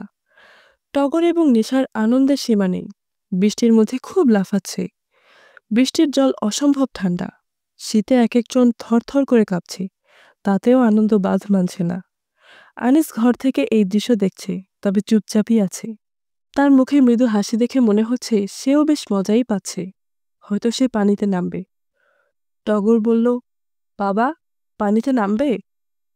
আনিস হাসি মুখে বলল, ঠান্ডা কেমন তার উপর নির্ভর করছে। নিশা শীতে থরথর করে কাঁপতে কাঁপতে বলল, একদমই ঠান্ডা না বাবা, গরম পানি। খুব গরম? হ্যাঁ, খুব গরম। আনিসও নেমে পড়ল। শীতে জমে যাবার মতো অবস্থা। তবুও বাচ্চাদের সঙ্গে হইচই করে ভিজতে ভালো লাগছে। সবার ঠান্ডা লেগে যাবে বলাই বাহুল্য। নিশা এখনই হাঁচি দিচ্ছে। আর বোধহয় মেয়েটাকে পানিতে থাকতে দেওয়া উচিত হবে না, কিন্তু উঠে যেতে বলতেও খারাপ লাগছে। করুক, একটু আনন্দ করুক। নিশা শীতে কাঁপতে কাঁপতে বলল, বাবা, আজ সারা রাত আমরা পানিতে ভিজব, কেমন? আমার আপত্তি নেই। পানিতে বেশিক্ষণ ভেজা গেল না। শিলা বৃষ্টি শুরু হয়ে গেল। দৌড়ে সবাইকে ঘরে ঢুকতে হলো। তিনজনেই শীতে থরথর করে কাঁপছে। নিশার গায়ে সম্ভবত জ্বর উঠেই গেছে। সে একটু পরপরই হাসি দিচ্ছে। বিলুর কাছ থেকে ওষুধ এনে খাইয়ে দেওয়া দরকার। আনিসকে বিলুর কাছে যেতে হলো না, বিলু নিজেই এসে উপস্থিত। বিলু মুখ শুকনো করে বলল, আপনারা মনে হচ্ছে খুব মজা করলেন। আনিস বলল, হ্যাঁ করলাম, অনেকদিন পর পানিতে ভিজলাম, যাকে বলে শৈশবে ফিরে যাওয়া। আপনার সঙ্গে একটা কথা বলার জন্য এসেছিলাম আনিস সাহেব। বলুন। আপনার বাচ্চাগুলোর গা মুছিয়ে শুকনো কাপড় পরিয়ে দিন, তারপর আমার সঙ্গে নিচে আসুন, বলছি। মনে হচ্ছে খারাপ খবর। আমাদের জন্য খারাপ খবর, আপনার জন্য কেমন তা জানি না। বাবার ব্লাড প্রেশার খুব ফল করেছে। বলেন কি? বাড়ির একটা মানুষ দিনের পর দিন না খেয়ে পড়ে আছে, এবং তা পড়ে আছে আপনার উল্টাপাল্টা কথা শুনে, অথচ আপনি একদিনও তাকে দেখতে যাননি। আনিস বলল, চলুন যাই, দেখে আসি। ঠাট্টা করছেন? আমি ঠাট্টা পছন্দ করি না। একজন মানুষ ক্ষুধার স্বরূপ বুঝতে চাচ্ছে, এটা আমার বেশ পছন্দ হয়েছে বলেই আমি চুপ করে আছি। একজন মানুষ মরে যাবে, তারপর আপনি চুপ করে থাকবেন? আনিস হাসি মুখে বলল, মানুষ এত সহজে মরে না। চলুন যাই, অনশন ভাঙিয়ে দিয়ে আসি। বিলু বিস্মিত গলায় বলল, আমরা সবাই মিলে যা পারলাম না আপনি তাই করবেন? অনশন ভাঙাবেন? হ্যাঁ। আনিস সুবহান সাহেবের সঙ্গে কি কথা বলল কেউ জানল না, কারণ তার ঘরে তখন দ্বিতীয় ব্যক্তি ছিল না। কিন্তু দেখা গেল আনিস ঘর থেকে বেরোবার পরপরই সুবহান সাহেব বললেন, আমাকে এক গ্লাস দুধ দাও। খবর শুনে হতভম্ব হয়ে গেল ফরিদ। এটা কি কথা? চিত্রনাট্য এখন কমপ্লিট, আর এখন কিনা অনশন ভঙ্গ? আর দুদিন পর ভাঙলে অসুবিধাটা কি হতো? এই দুদিনে ইম্পর্টেন্ট কিছু শট নিয়ে নেওয়া যেত। মহৎ কাজে পদে পদে বাধা আসে, এটাই হচ্ছে খাঁটি কথা। মহাপুরুষদের যে বাণী, তোমার পথ কুসুমাস্তীর্ণ নয়, এটাই হচ্ছে আদি সত্য। রাগ করে রাতে ফরিদ ভাত খেল না। এ রাগ তার নিজের উপর না, দুলা ভাইয়ের উপরও না। এ রাগ হচ্ছে প্রকৃতির উপর, যে প্রকৃতি পদে পদে মানুষকে আশাহত করে। সুবহান সাহেব চাদর মুড়ি দিয়ে ঘুমিয়ে আছেন। মিল্লি বাবার মাথায় হাত বুলিয়ে দিচ্ছে। ডাক্তার পাশেই আছে। ডাক্তারের মুখ আনন্দে ঝলমল করছে, কারণ এই অনশনের কারণে খুব ঘন ঘন সে এ বাড়িতে আসতে পেরেছে।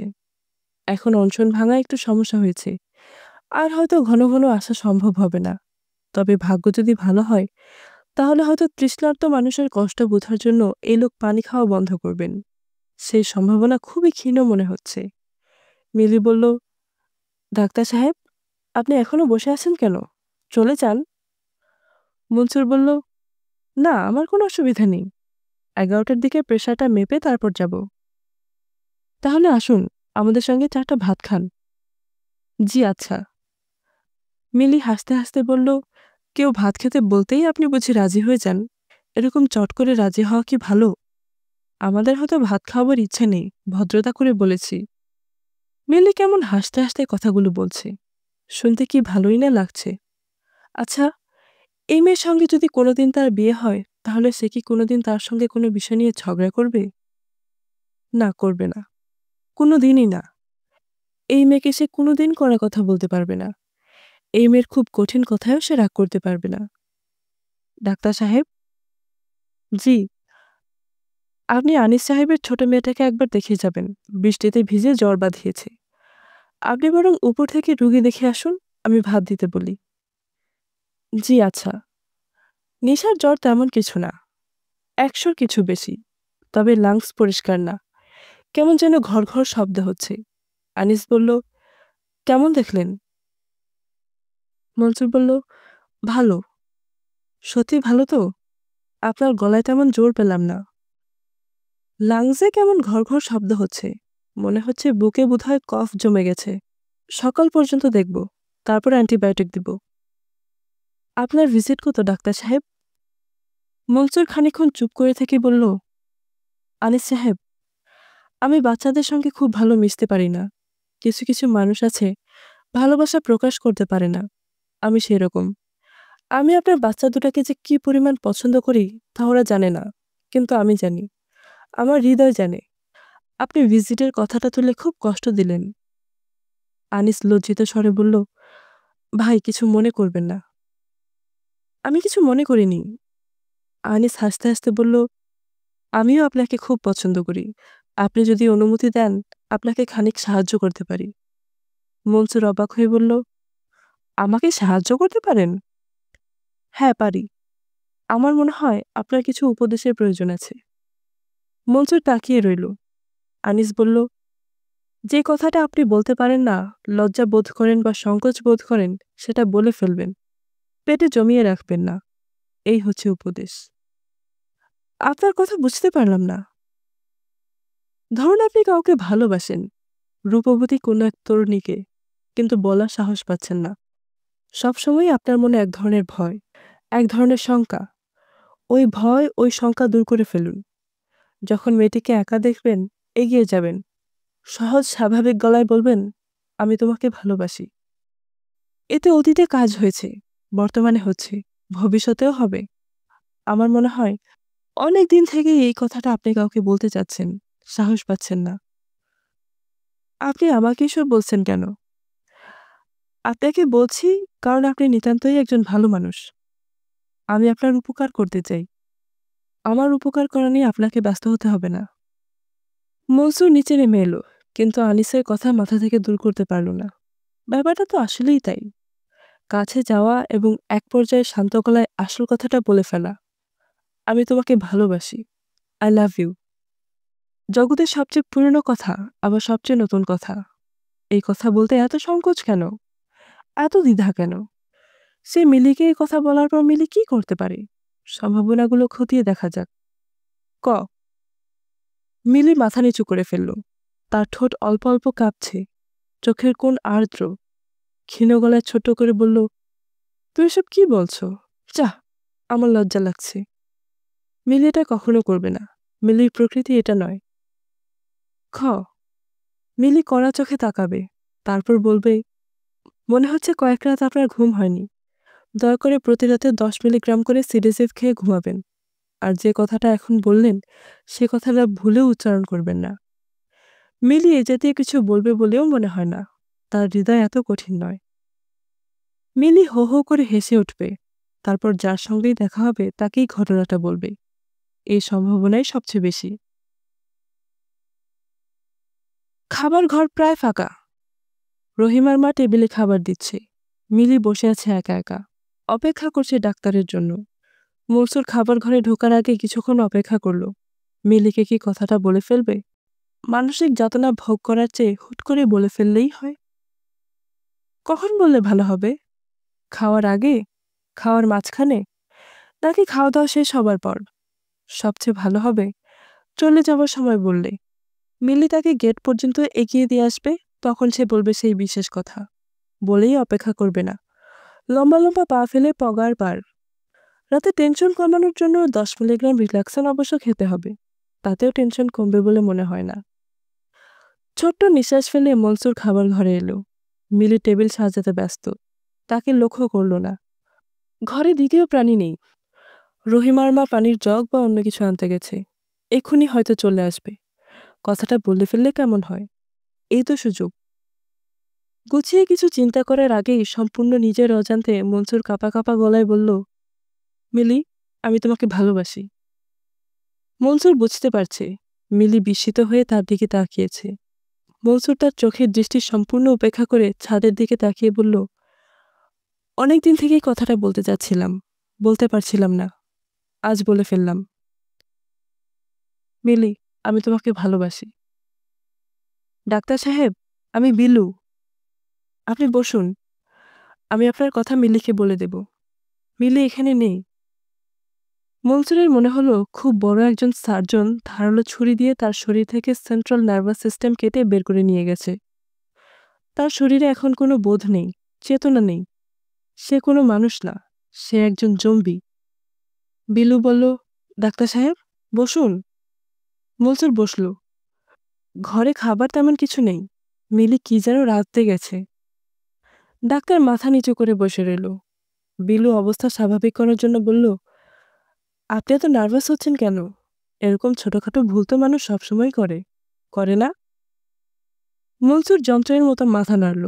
মিলি ডিম ভেজে এনেছে। ঘরে ঢুকেই ডাক্তারের মুখের দিয়ে তাকিয়ে বলল, আপনার কি হয়েছে? কিছু হয়নি। মিলি বলল, আপনার কি হার্ট অ্যাটাক হচ্ছে? এরকম ঘামছেন কেন? মনসুর কাঁপা কাঁপা গলায় বলল, আমার শরীরটা খুব খারাপ লাগছে মিস মিলি, আমি আজ কিছু খাবো না। ডাক্তার কাউকে কিছু বলার অবকাশ দিল না, দ্রুত ঘর ছেড়ে চলে গেল। মিলি কিছুই বুঝতে পারছে না। হাসতে হাসতে বিলু ভেঙে পড়ছে। তার বড় মজা লাগছে। মিলি বলল, হচ্ছেটা কি আপা, এত হাসি কিসের? বিলু বলল, ডাক্তার চমৎকার করে প্রেম নিবেদন করলো, তাই দেখে হাসছি। প্রেম নিবেদন করলো মানে? ও তোর প্রেমে হাবুডুবু খাচ্ছে। ডুবে মরে যাওয়ার আগে ওকে বিয়ে করে ফেল, ও ভালো ছেলে। দুজনই দেব শিশু। দেখে মনে হচ্ছে তারা তাদের ছোট্ট ডানা দুটি ঘরের বাইরে রেখে খেলতে বসেছে। এই খেলাও অদ্ভুত খেলা। একজনের হাতে একটা কাঁচি, অন্যজন বিছানার চাদর ধরে আছে। কচকচ করে চাদর কাটা হচ্ছে। বাচ্চা দুজনের কারোর মুখেই কোনো বিকার নেই। পুতুল অবাক হয়ে এই দৃশ্য দেখছে। বাচ্চা দুটিকে সে চেনে, তবে এখনো ভালো পরিচয় হয়নি। আজ পরিচয় করার জন্যই এসেছিল। এসে দেখে এই কাণ্ড। তার বাধা দেওয়া উচিত, কিন্তু বাধা দেওয়ার পর্যায়ে পার হয়ে গেছে। বাচ্চা দুটি বিছানার চাদর কেটেছে, বালিশ কেটেছে, একটা লেপ কেটেছে। ঘরময় তুলা উঠছে। ভয়াবহ অবস্থা। পুতুল বলল, এইসব কি? নিশা হালকা গলায় বলল, কিছু না। তোমরা এইসব কেন করতেছো? কাটাকুটি খেলছি। বোনের এই কথা টগরের পছন্দ হলো না। সে বলল, আমরা দর্জি দর্জি খেলছি। দর্জি দর্জি খেলতেছো? হুম, বলেই টগর হাসল। অনেকদিন থেকে এই খেলাটা তার খুব পছন্দ। রাস্তার ওপাশে নতুন দর্জির দোকান হয়েছে, ক্যালকাটা শুটিং। সেখানে খচখচ করে রাত দিন কাঁচি দিয়ে কাপড় কাটা হয়। টগর গভীর আগ্রহে দেখে। আজ অনেকদিন পরে খেলার সুযোগ পাওয়া গেল। কাঁচি অনেক কষ্টে নিশা মিলির কাছ থেকে জোগাড় করেছে। পুতুল বলল, তোমাদের আব্বা তোমাদের মারবে না? টগর বলল, মারবে। তারপরে ওরকম করতেছো? হুম। কেন? নিশা ছোট্ট করে হেসে বলল, বেশি মারবে না, অল্প মারবে। অল্প মারবে কেন? আমাদের মা মারা গেছে তো, মা মারা গেলে বাচ্চাদের বেশি মারার নিয়ম থাকে না, কম মারতে হয়। পুতুল বলল, অনেক খেলা হয়েছে, এখন হাত থেকে কেচিটা নামাও, না হলে হাত কাটবো। টগর বলল, আপনি এখন জানতো, আপনি আমাদের বিরক্ত করবেন না। পুতুল নড়ল না। এমন মজার একটি দৃশ্যের আকর্ষণ এড়িয়ে সে যেতে পারছে না। বাচ্চা দুটি টুকটুক করে কথা বলছে। নিশা বলল, আপনি আমার জন্য এক গ্লাস খাওয়ার পানি আনেন তো। এমনভাবে বলল যেন কতদিনের পরিচিত, কত দীর্ঘদিনের ঘনিষ্ঠতা। পুতুল পানি আনতে গেল। পানি এনে দুই দরজির কাউকেই পাওয়া গেল না। তারা অদৃশ্য। দেখেও সাড়া পাওয়া যাচ্ছে না, কারণ আনিস ঘরে এসেছে। তার সাড়া পাওয়ার পরই এই অবস্থা। পুতুল আনিসকে দেখে অপ্রস্তুত ভঙ্গিতে বলল, আসসালামু আলাইকুম। আনিস বলল, ওয়ালাইকুম সালাম। তুমি এমদাদ সাহেবের নাতনি, তাই না? পুতুল তোমার নাম? জি। দেখেছো কি অবস্থা? পুতুল কিছু না বলে মুখ নিচু করে হাসল। আনিস বলল, এদের যন্ত্রণায় অস্থির হয়েছি। এরা যা করছে তার নাম দুষ্টুমি না, এ হচ্ছে ইচ্ছা করে আমাকে কষ্ট দেওয়া। তোমার পানির গ্লাসটাকে আমাকে দিতে পারো? পুতুল গ্লাস এগিয়ে দিল। আনিস এক চুমুকে পানি খেয়ে ফেলল। বিষণ্ণ গলায় বলল, এই ঘটনা কিন্তু আজ নতুন ঘটছে না, এটা পুরনো ঘটনা। আগেও কাটাকুটি খেলা একবার হয়েছে, তখন তারা প্রতিজ্ঞা করেছিল আর কোনোদিন খেলবে না। বারবার তো এটা হতে দেওয়া যায় না। পুতুল বলল, বাদ দেন, এরা ছোট মানুষ। তুমি ভুল বলছো পুতুল, এরা ছোট হলেও আমার সঙ্গে যা করছে তা বড় মানুষদের খেলা, এক ধরনের দাবা খেলা। তারা একরকম চাল দিচ্ছে, আমি একরকম চাল দিচ্ছি। আমার সংসার টিকে থাকবে কি থাকবে না এটা নির্ভর করছে এই খেলায় জয় পরাজয়ের উপর। এই মানুষটার কথাগুলো পুতুলের বড় ভালো লাগছে। কি সহজ ভঙ্গিতেই না পুতুলের সঙ্গে কথা বলছে, যেন পুতুল তার কত দীর্ঘদিনের চেনা মানুষ, অথচ এর আগে একদিন মাত্র দেখা হয়েছে। তাও কি নাম, দেশ কোথায়, এরকম কথা। পুতুল, জি। ওরা কোথায় পালিয়েছে তোমার কোনো ধারণা আছে? জি না। আচ্ছা, ওদের খুঁজে বের করছি। তার আগে এসো, আমরা দুজন এক কাপ করে চা খাই। নাকি তুমি চা খাও না? খাই। তাহলে বরং চা বানাও। চা খাবার পর ঠিক করব টগর এবং নিশাকে কি শাস্তি দেওয়া যায়। কত সহজ, কত আন্তরিকভাবেই না লোকটা কথা বলছে। শুনতে ভালো লাগছে। মনে হচ্ছে তারা সবাই একই ছাদের নিচে দীর্ঘদিন ধরে আছে। যে ছাদের উপর ঝরে পড়ছে কত বৃষ্টি, কত জ্যোৎস্না। চা বানানোর কেরোসিন কুকার ঘরের এক কোণেই আছে। কেরোসিন কুকার ধরাতে অসুবিধা হলো না। চা বানাতে বানাতে ছোট ছোট সব কথা হতে লাগলো। প্রতিটি প্রশ্নের জবাব আনিস খুব মমতার সঙ্গে দিল। যেমন পুতুল বলল, ভাইজান, আপনি কি করেন? আনিস হাসতে হাসতে বলল, আমি কিছুই করি না, আবার অনেক কিছুই করি। সেটা কেমন? আমি লিখি। একজন লেখককে দেখলে কখনো মনে হবে না সে বিশেষ কিছু করছে। হাতে হেলাফেলা করে ধরে একটা কাগজ, একটা কলম বা পেন্সিল। একজন শ্রমিককে বিশাল একখণ্ড পাথর উপরে তুলতে কত না পরিশ্রম করতে হয়। টপ টপ করে তার মাথা বেয়ে ঘাম পড়ে। অথচ একজন লেখককে তুমি দেখবে কত অনায়াসে লিখছে। অপূর্ব সব লেখা। এসব লেখা কি তুমি কখনো পড়েছ? পুতুলের কথা শুনতেই ভালো লাগছে, জবাব দিতে ইচ্ছা করছে না। ওদিকের মানুষটি বোধহয় তা বুঝতে পারছে না। সে বলছে, দেখো পুতুল, লেখালেখি কি অদ্ভুত একটা জিনিস। মাত্র 4 লাইনের একটা কবিতা, মাত্র 2 লাইনের দুটি বাক্যে ধরা দিতে পারে মহান কোনো বোধ, জীবনের গভীর ক্রন্দন। পুতুল চুপি চুপি বলল, একটা বলবেন? হ্যাঁ, বলবো। আমি টগর ও নিশাকে প্রায় বলি, তুমি যদি আসো তুমিও শুনবে। আজ না, আজ থাক। আজ আমার মনটা খারাপ। বাচ্চা দুটি বড় কষ্ট দিচ্ছে। কি চাচ্ছে কিছু বুঝতেও পারছি না। পুতুল, জি। তুমি আমাকে আরেক কাপ চা বানিয়ে খাওয়াবে? কত সামান্য কথা, অথচ পুতুলের এত ভালো লাগলো। তার ইচ্ছে করছে আনন্দে একটু কাঁদে। তার কেন এত আনন্দ হলো? এই আনন্দের উৎস কোথায়? এই তো চোখ ভিজে উঠছে। কেন? চোখ ভিজে উঠল কেন? টগর এবং নিশা বিলুর পিছনে পিছনে রাত 10টায় সবার ঘরে ঢুকল এবং কোনো দিকে না তাকিয়ে বিছানায় উঠে পড়ল। মুহূর্তের মধ্যে তাদের চোখ বন্ধ, বড় বড় নিঃশ্বাস ফেলছে, যেন ঘুমিয়ে কাদা। বিলু বলল, আনিস সাহেব, দয়া করে এবারের মতো বাচ্চাদের ক্ষমা করে দিন। ওরা যা করেছে তার জন্য খুবই লজ্জিত, দুঃখিত এবং অনুতপ্ত।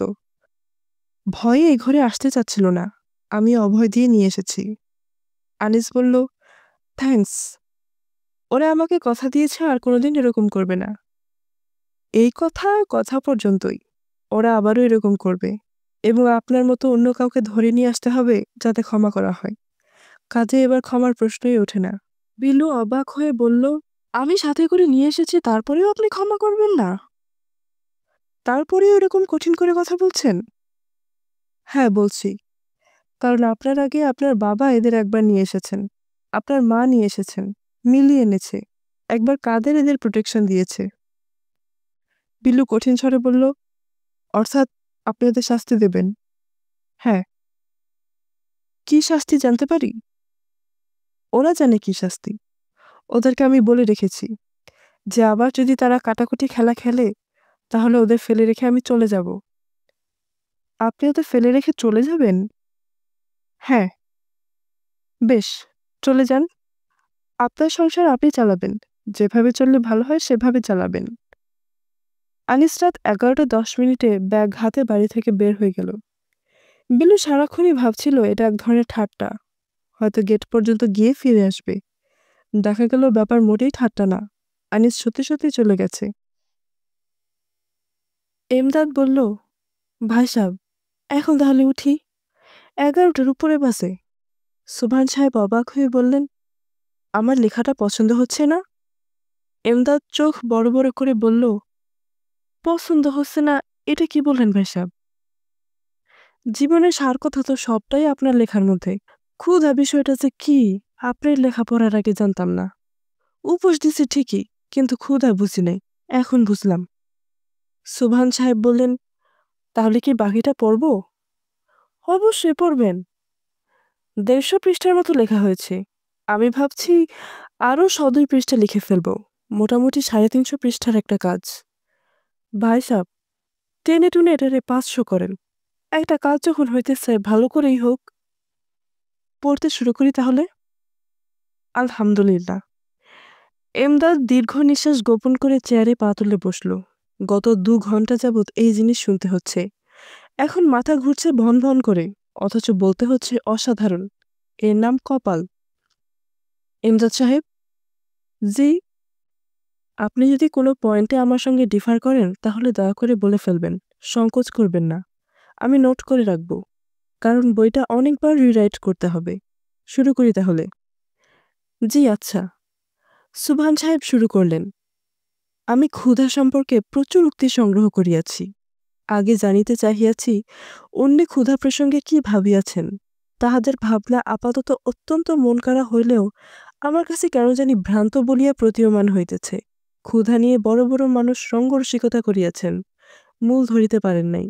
যেমন ফ্রাঙ্কলিন বলিয়াছেন, না খেয়ে মানুষকে মরতে দেখেছি খুবই কম, অতিরিক্ত খেয়ে মরতে দেখেছি অনেককে। ইহাকে আমি রসিকতা ছাড়া আর কি বলিব। উইল রজার বলিয়াছেন, ক্ষুধার্তরা তীক্ষ্ণ তলোয়ারের চেয়েও ধারালো। ইহাও কি সুন্দর মিথ্যা নয়? ক্ষুধার্তরা তীক্ষ্ণ তলোয়ারের মতো ধারালো হইলে দেশে বিপ্লব হইয়া যাইত, তাহা হয় নাই। এমদাদ সাহেব কি ঘুমিয়ে পড়লেন নাকি? জি না, এই চোখ বন্ধ করে আছি। গুরুত্বপূর্ণ বিষয়, চোখটা বন্ধ থাকলে শুনতে ভালো লাগে। ঠিক বলেছেন। আমি যা বলতে চাচ্ছি তা হচ্ছে, ক্ষুধা সম্পর্কে পাশ্চাত্যের মানুষদের ধ্যান ধারণা চিন্তাভাবনা সঠিক ছিল না। ক্ষুধার ভয়াবহ রূপ তারা ধরতে পারেননি। তবে সবাই যে পারেননি তা না। যারা নিজেরা ক্ষুধার্ত থেকেছেন, অভুক্ত থেকেছেন, তারা পেরেছেন। যেমন ইংল্যান্ডের চার্লস ডিকেন্স এবং রাশিয়ার ম্যাক্সিম গোর্কি। হাঙ্গার বা ক্ষুধা নামক একটা বিখ্যাত গ্রন্থ আছে নুট হামসুনের লেখা। সেই বইটিতেও ভয়াবহ ক্ষুধার বর্ণনা আছে, যদিও সেই বর্ণনা আমার কাছে যথাযথ মনে হয়নি। এমদাদ সাহেব কি ঘুমিয়ে পড়লেন নাকি? জি না, মনে হচ্ছিল নাক ডাকের মতো শব্দ হচ্ছে। জনাব, এইটা হইল আমার অভ্যাস। খুব চিন্তাযুক্ত হইয়া যদি কিছু শুনি তখন এরকম শব্দ হয়। আজ না হয় থাক, অন্য আরেকদিন পড়ব। এমদাদ উঠতে উঠতে বলল, এইসব আসলে আমার শোনায় কোনো লাভ নেই। আমি আসি বা কয়দিন, এইসব শোনা দরকার অল্প বয়স্ক পোলাপানদের। যেমন ধরেন এই বাড়ির ফরিদ, তারপর ধরেন ডাক্তার। সুবহান সাহেব উৎসাহিত হয়ে বললেন, কথাটা ভুল বলেননি, ডাক্তার অনেকদিন আসছেও না। আচ্ছা দেখি, কাল খবর পাঠাবো। এমদাদ হাঁপ ছেড়ে উঠে দাঁড়ালো। ঘন্টার পর ঘন্টা ক্ষুধা বিষয়ে পড়া শোনার চেয়ে ক্ষুধায় ছটফট করতে করতে মরে যাও ভালো। ভাই সাহেব, তাহলে যাই। আসসালামু আলাইকুম। ওয়ালাইকুম সালাম। কাল দুপুর থেকে বসে যাব, বাকিটা একটানে পড়ব, কেমন? এমদাদ শুকনো গলায় বলল, জি আচ্ছা। রাতে মশারি ফেলতে এসে মিলি বলল, বাবা, আনিস সাহেব যে পালিয়ে গেছেন সেই খবরটা কি শুনেছ? সুবহান সাহেব অবাক হয়ে বললেন, পালিয়ে গেছে মানে? বাচ্চা দুটিকে রেখে বাড়ি থেকে উধাও হয়েছেন।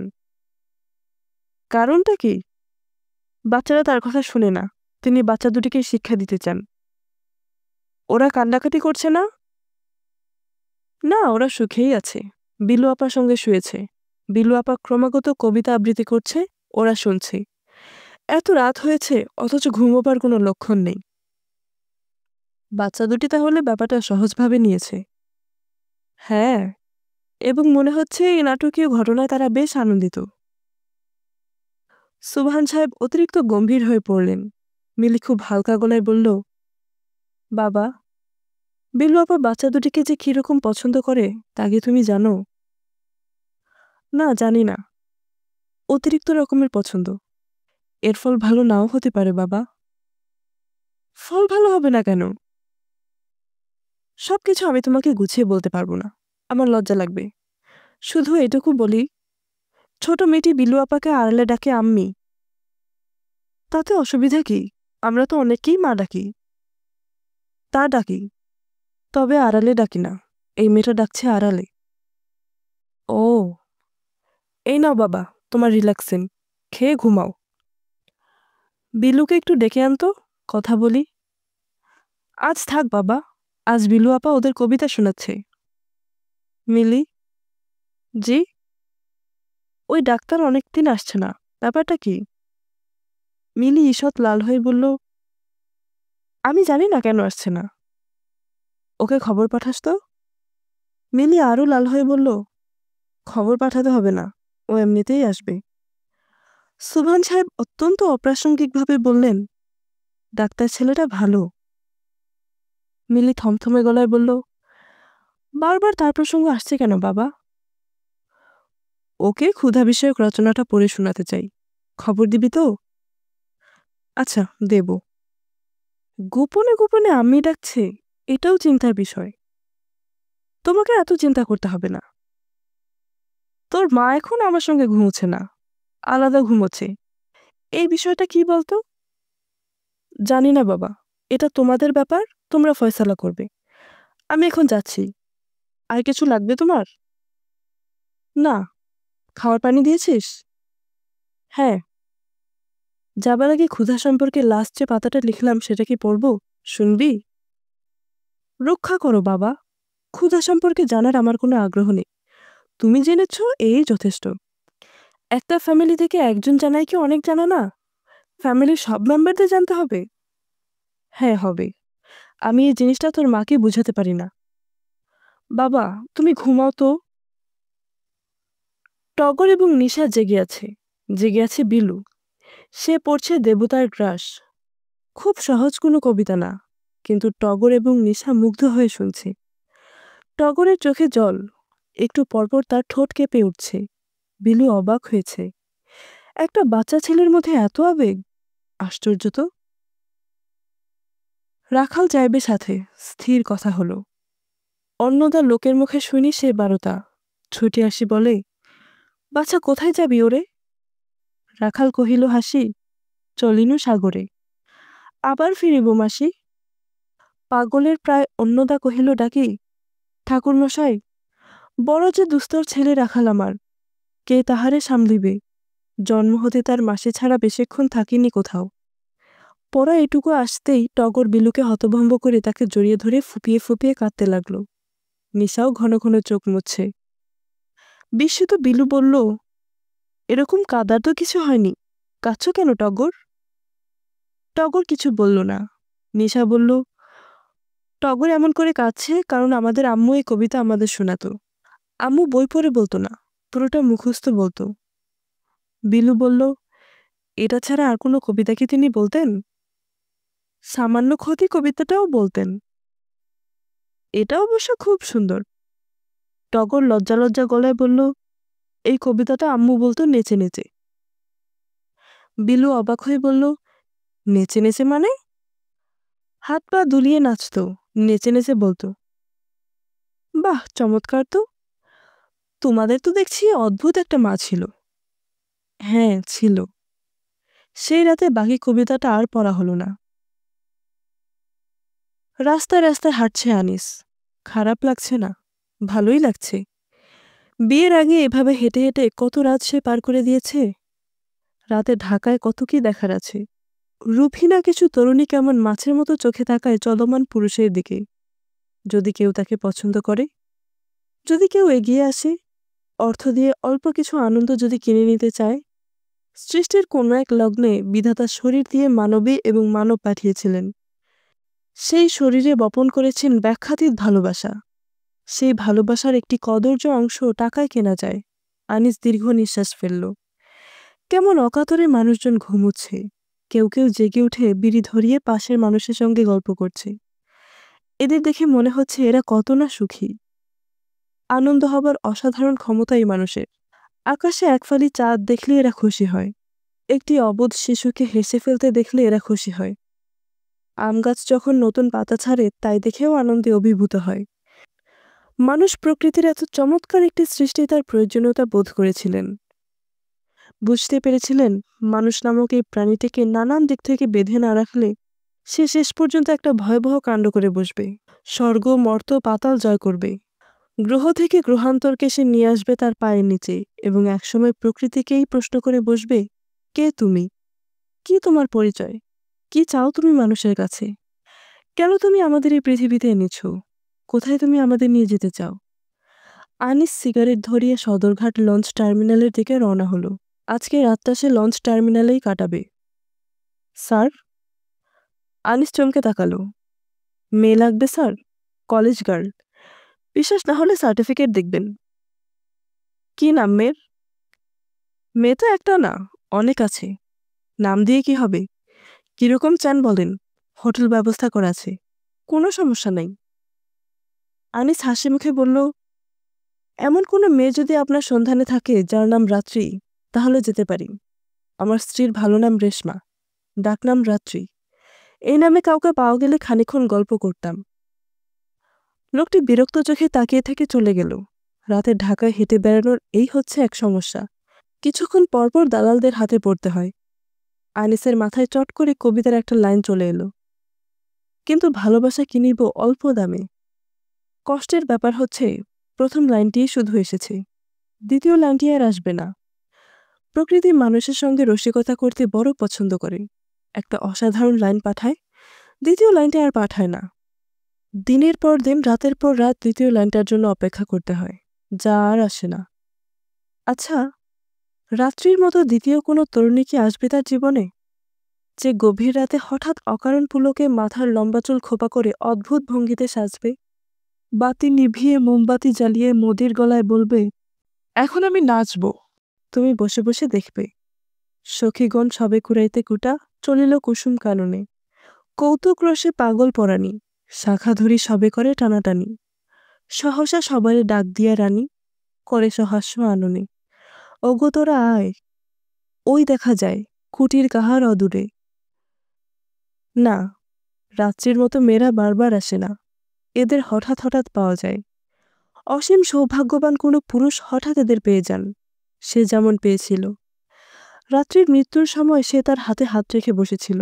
একসময় আনিস বলল, কষ্ট হচ্ছে? রাত্রি বলল, হ্যাঁ।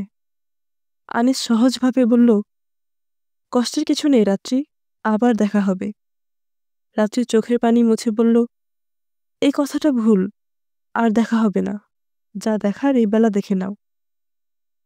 পরকাল আছে কিনা এটা নিয়ে আনিস মাথা ঘামায় না, তবে আর কোনোদিন দেখা হবে না এই কথা আনিস গ্রহণ করেনি। দেখা হয়েছে, রাত্রির সঙ্গে অনেকবার দেখা হয়েছে। অন্য একটি মেয়ে হঠাৎ হয়তো অবিকল রাত্রির মতো করে হাসল। আবার দেখা হলো রাত্রির সঙ্গে। বিটের দুজন পুলিশ আনিসকে থামালো। আপনি কে? আমার নাম আনিস। যান কোথায়?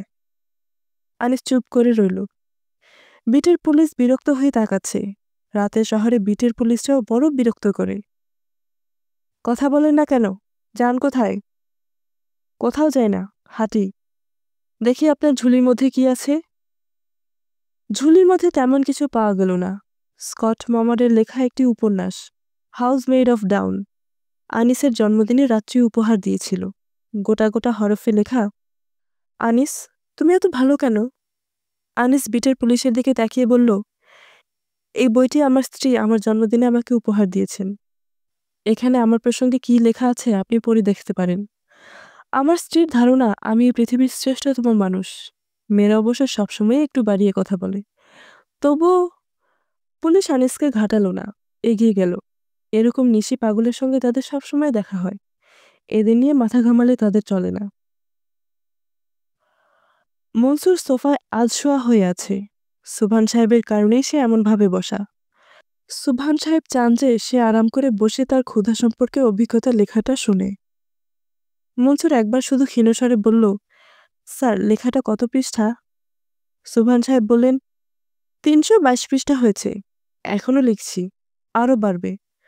মনসুর হতভম্ব হয়ে বলল, সবটা আজ শোনাবেন?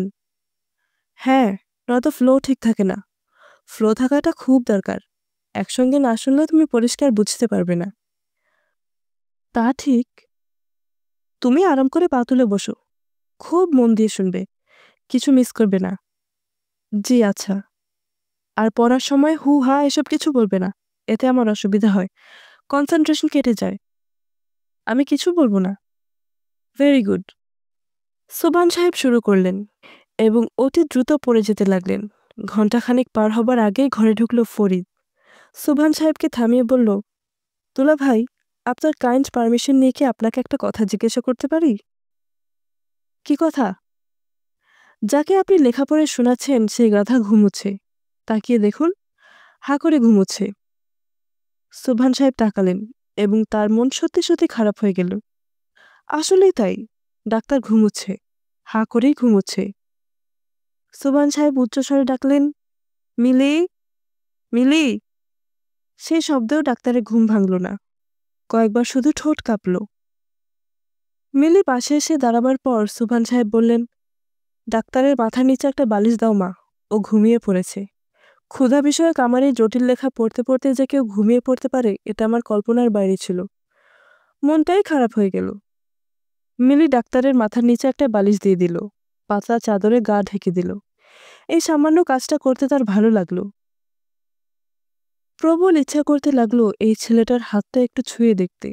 মানুষের মনে কেন এরকম ইচ্ছা হয়? এই ইচ্ছার নামে কি ভালোবাসা? তাহলে ভালোবাসা ব্যাপারটা কি শরীর নির্ভর?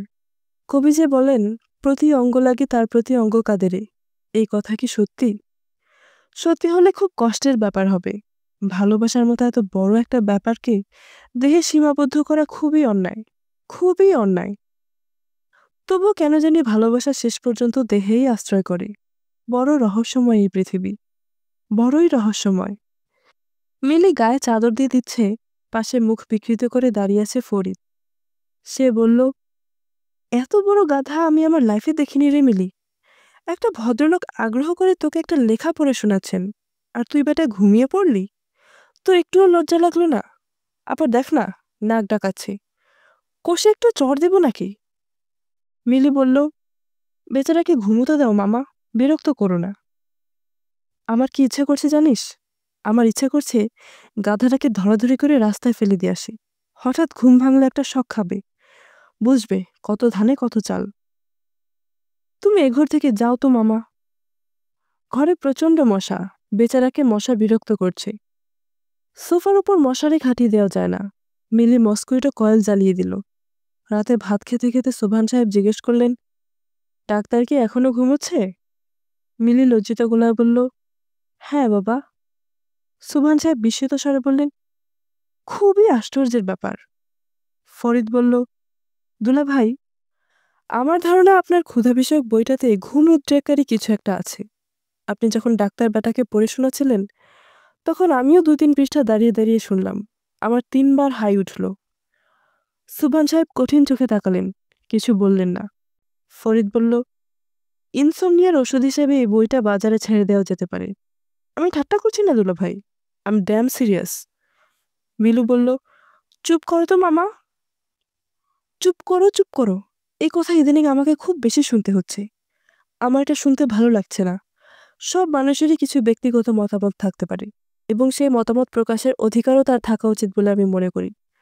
দুলাভাইয়ের বইটি পড়ে আমার ঘুম আসছে, এটা বলে দুলাভাইয়ের বইয়ের প্রতি আমি কোনো অশ্রদ্ধা প্রকাশ করছি না।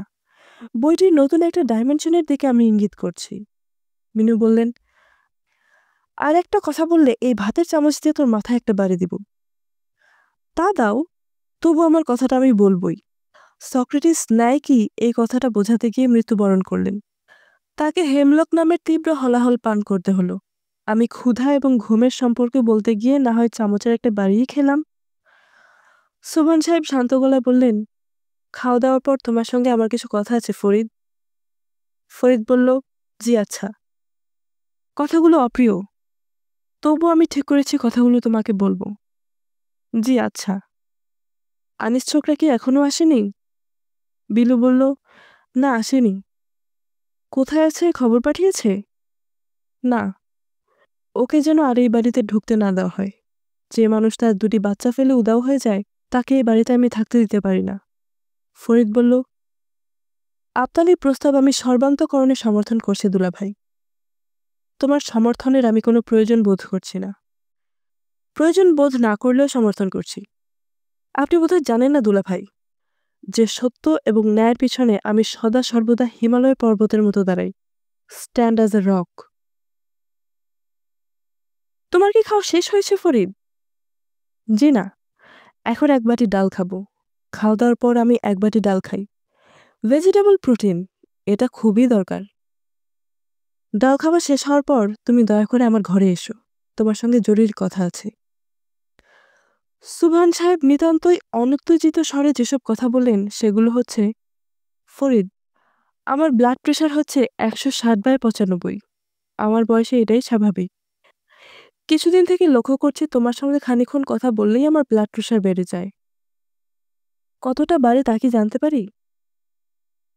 এ পর্যন্ত ২ বার মেপেছি, দেখেছি উপরেরটা হয় ২০০, নিচেরটা হয় ১১০। বলেন কি? Quite interesting.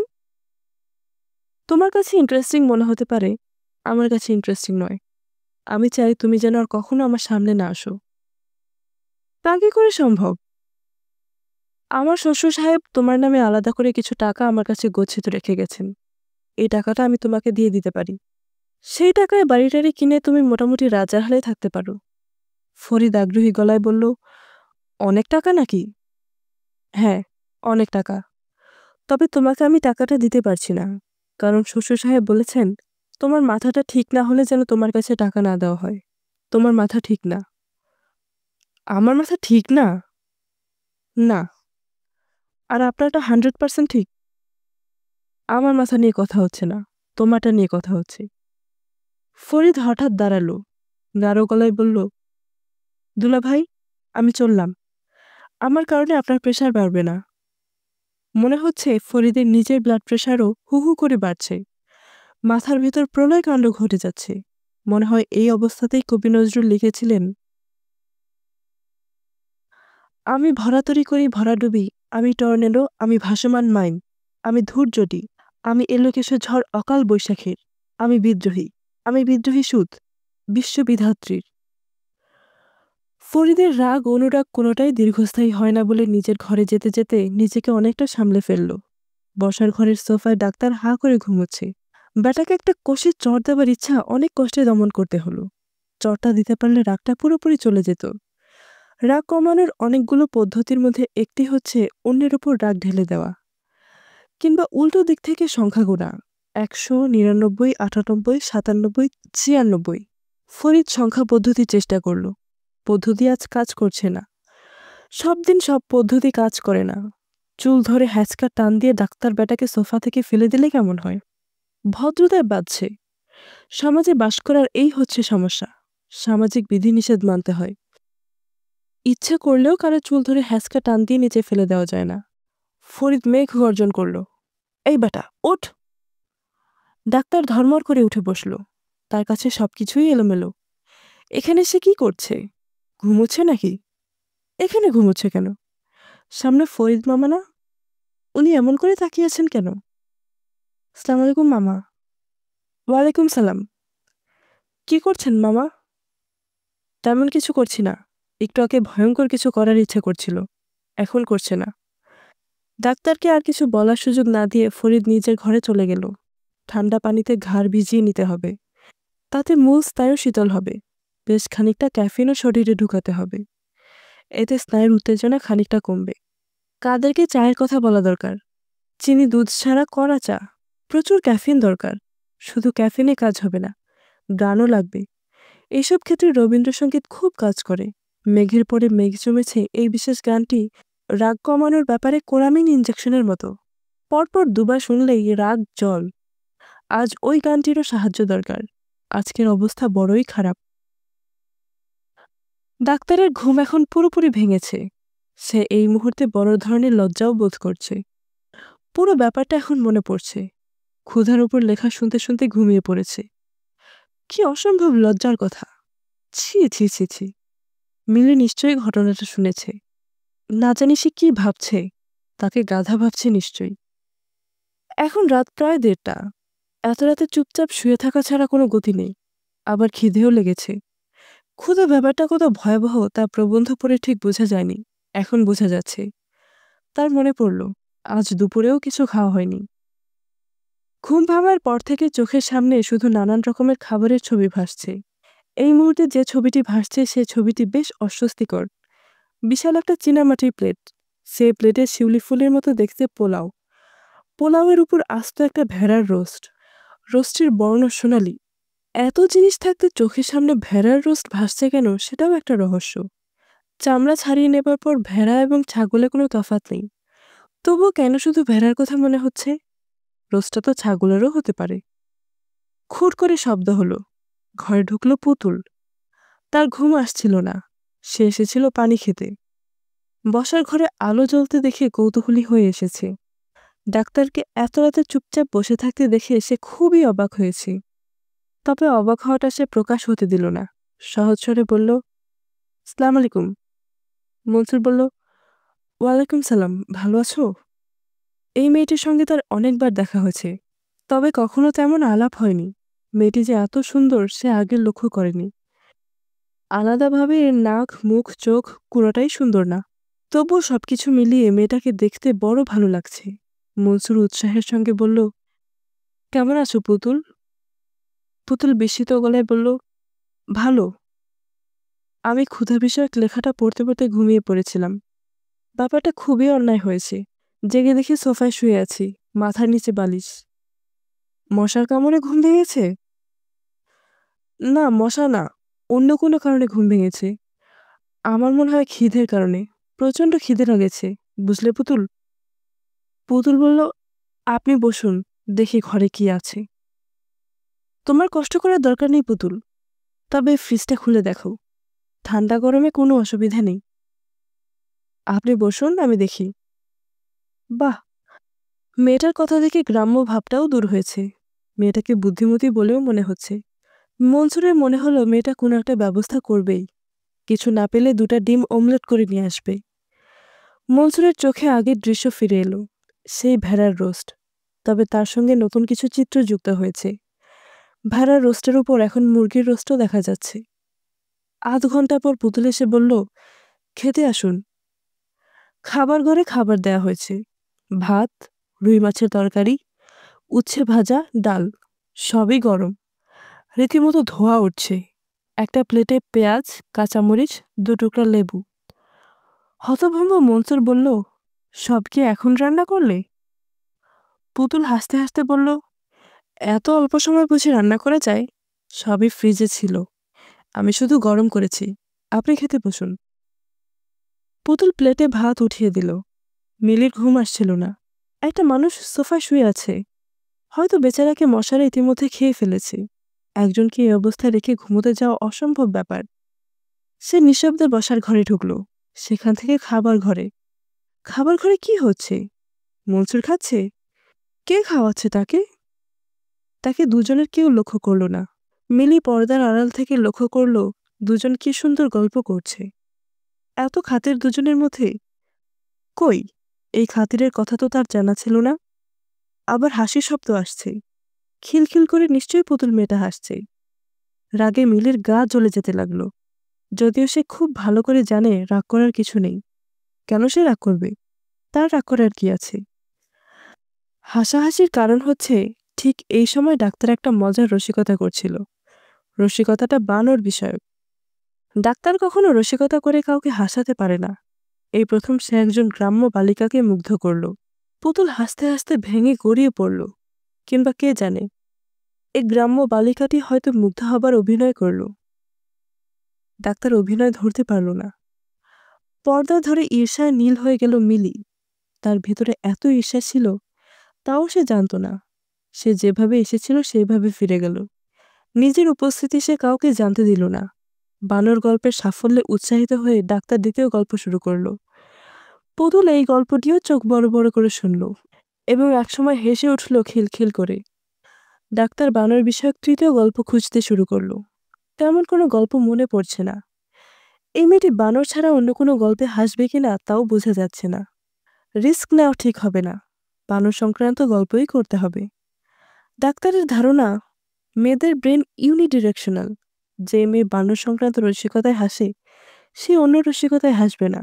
তাকে বানর বিষয়ক গল্পই বলতে হবে, অন্য গল্প না। নারী জাতি খুব প্রবলেমের জাতি, এক চক্ষু হরিণীর মতো।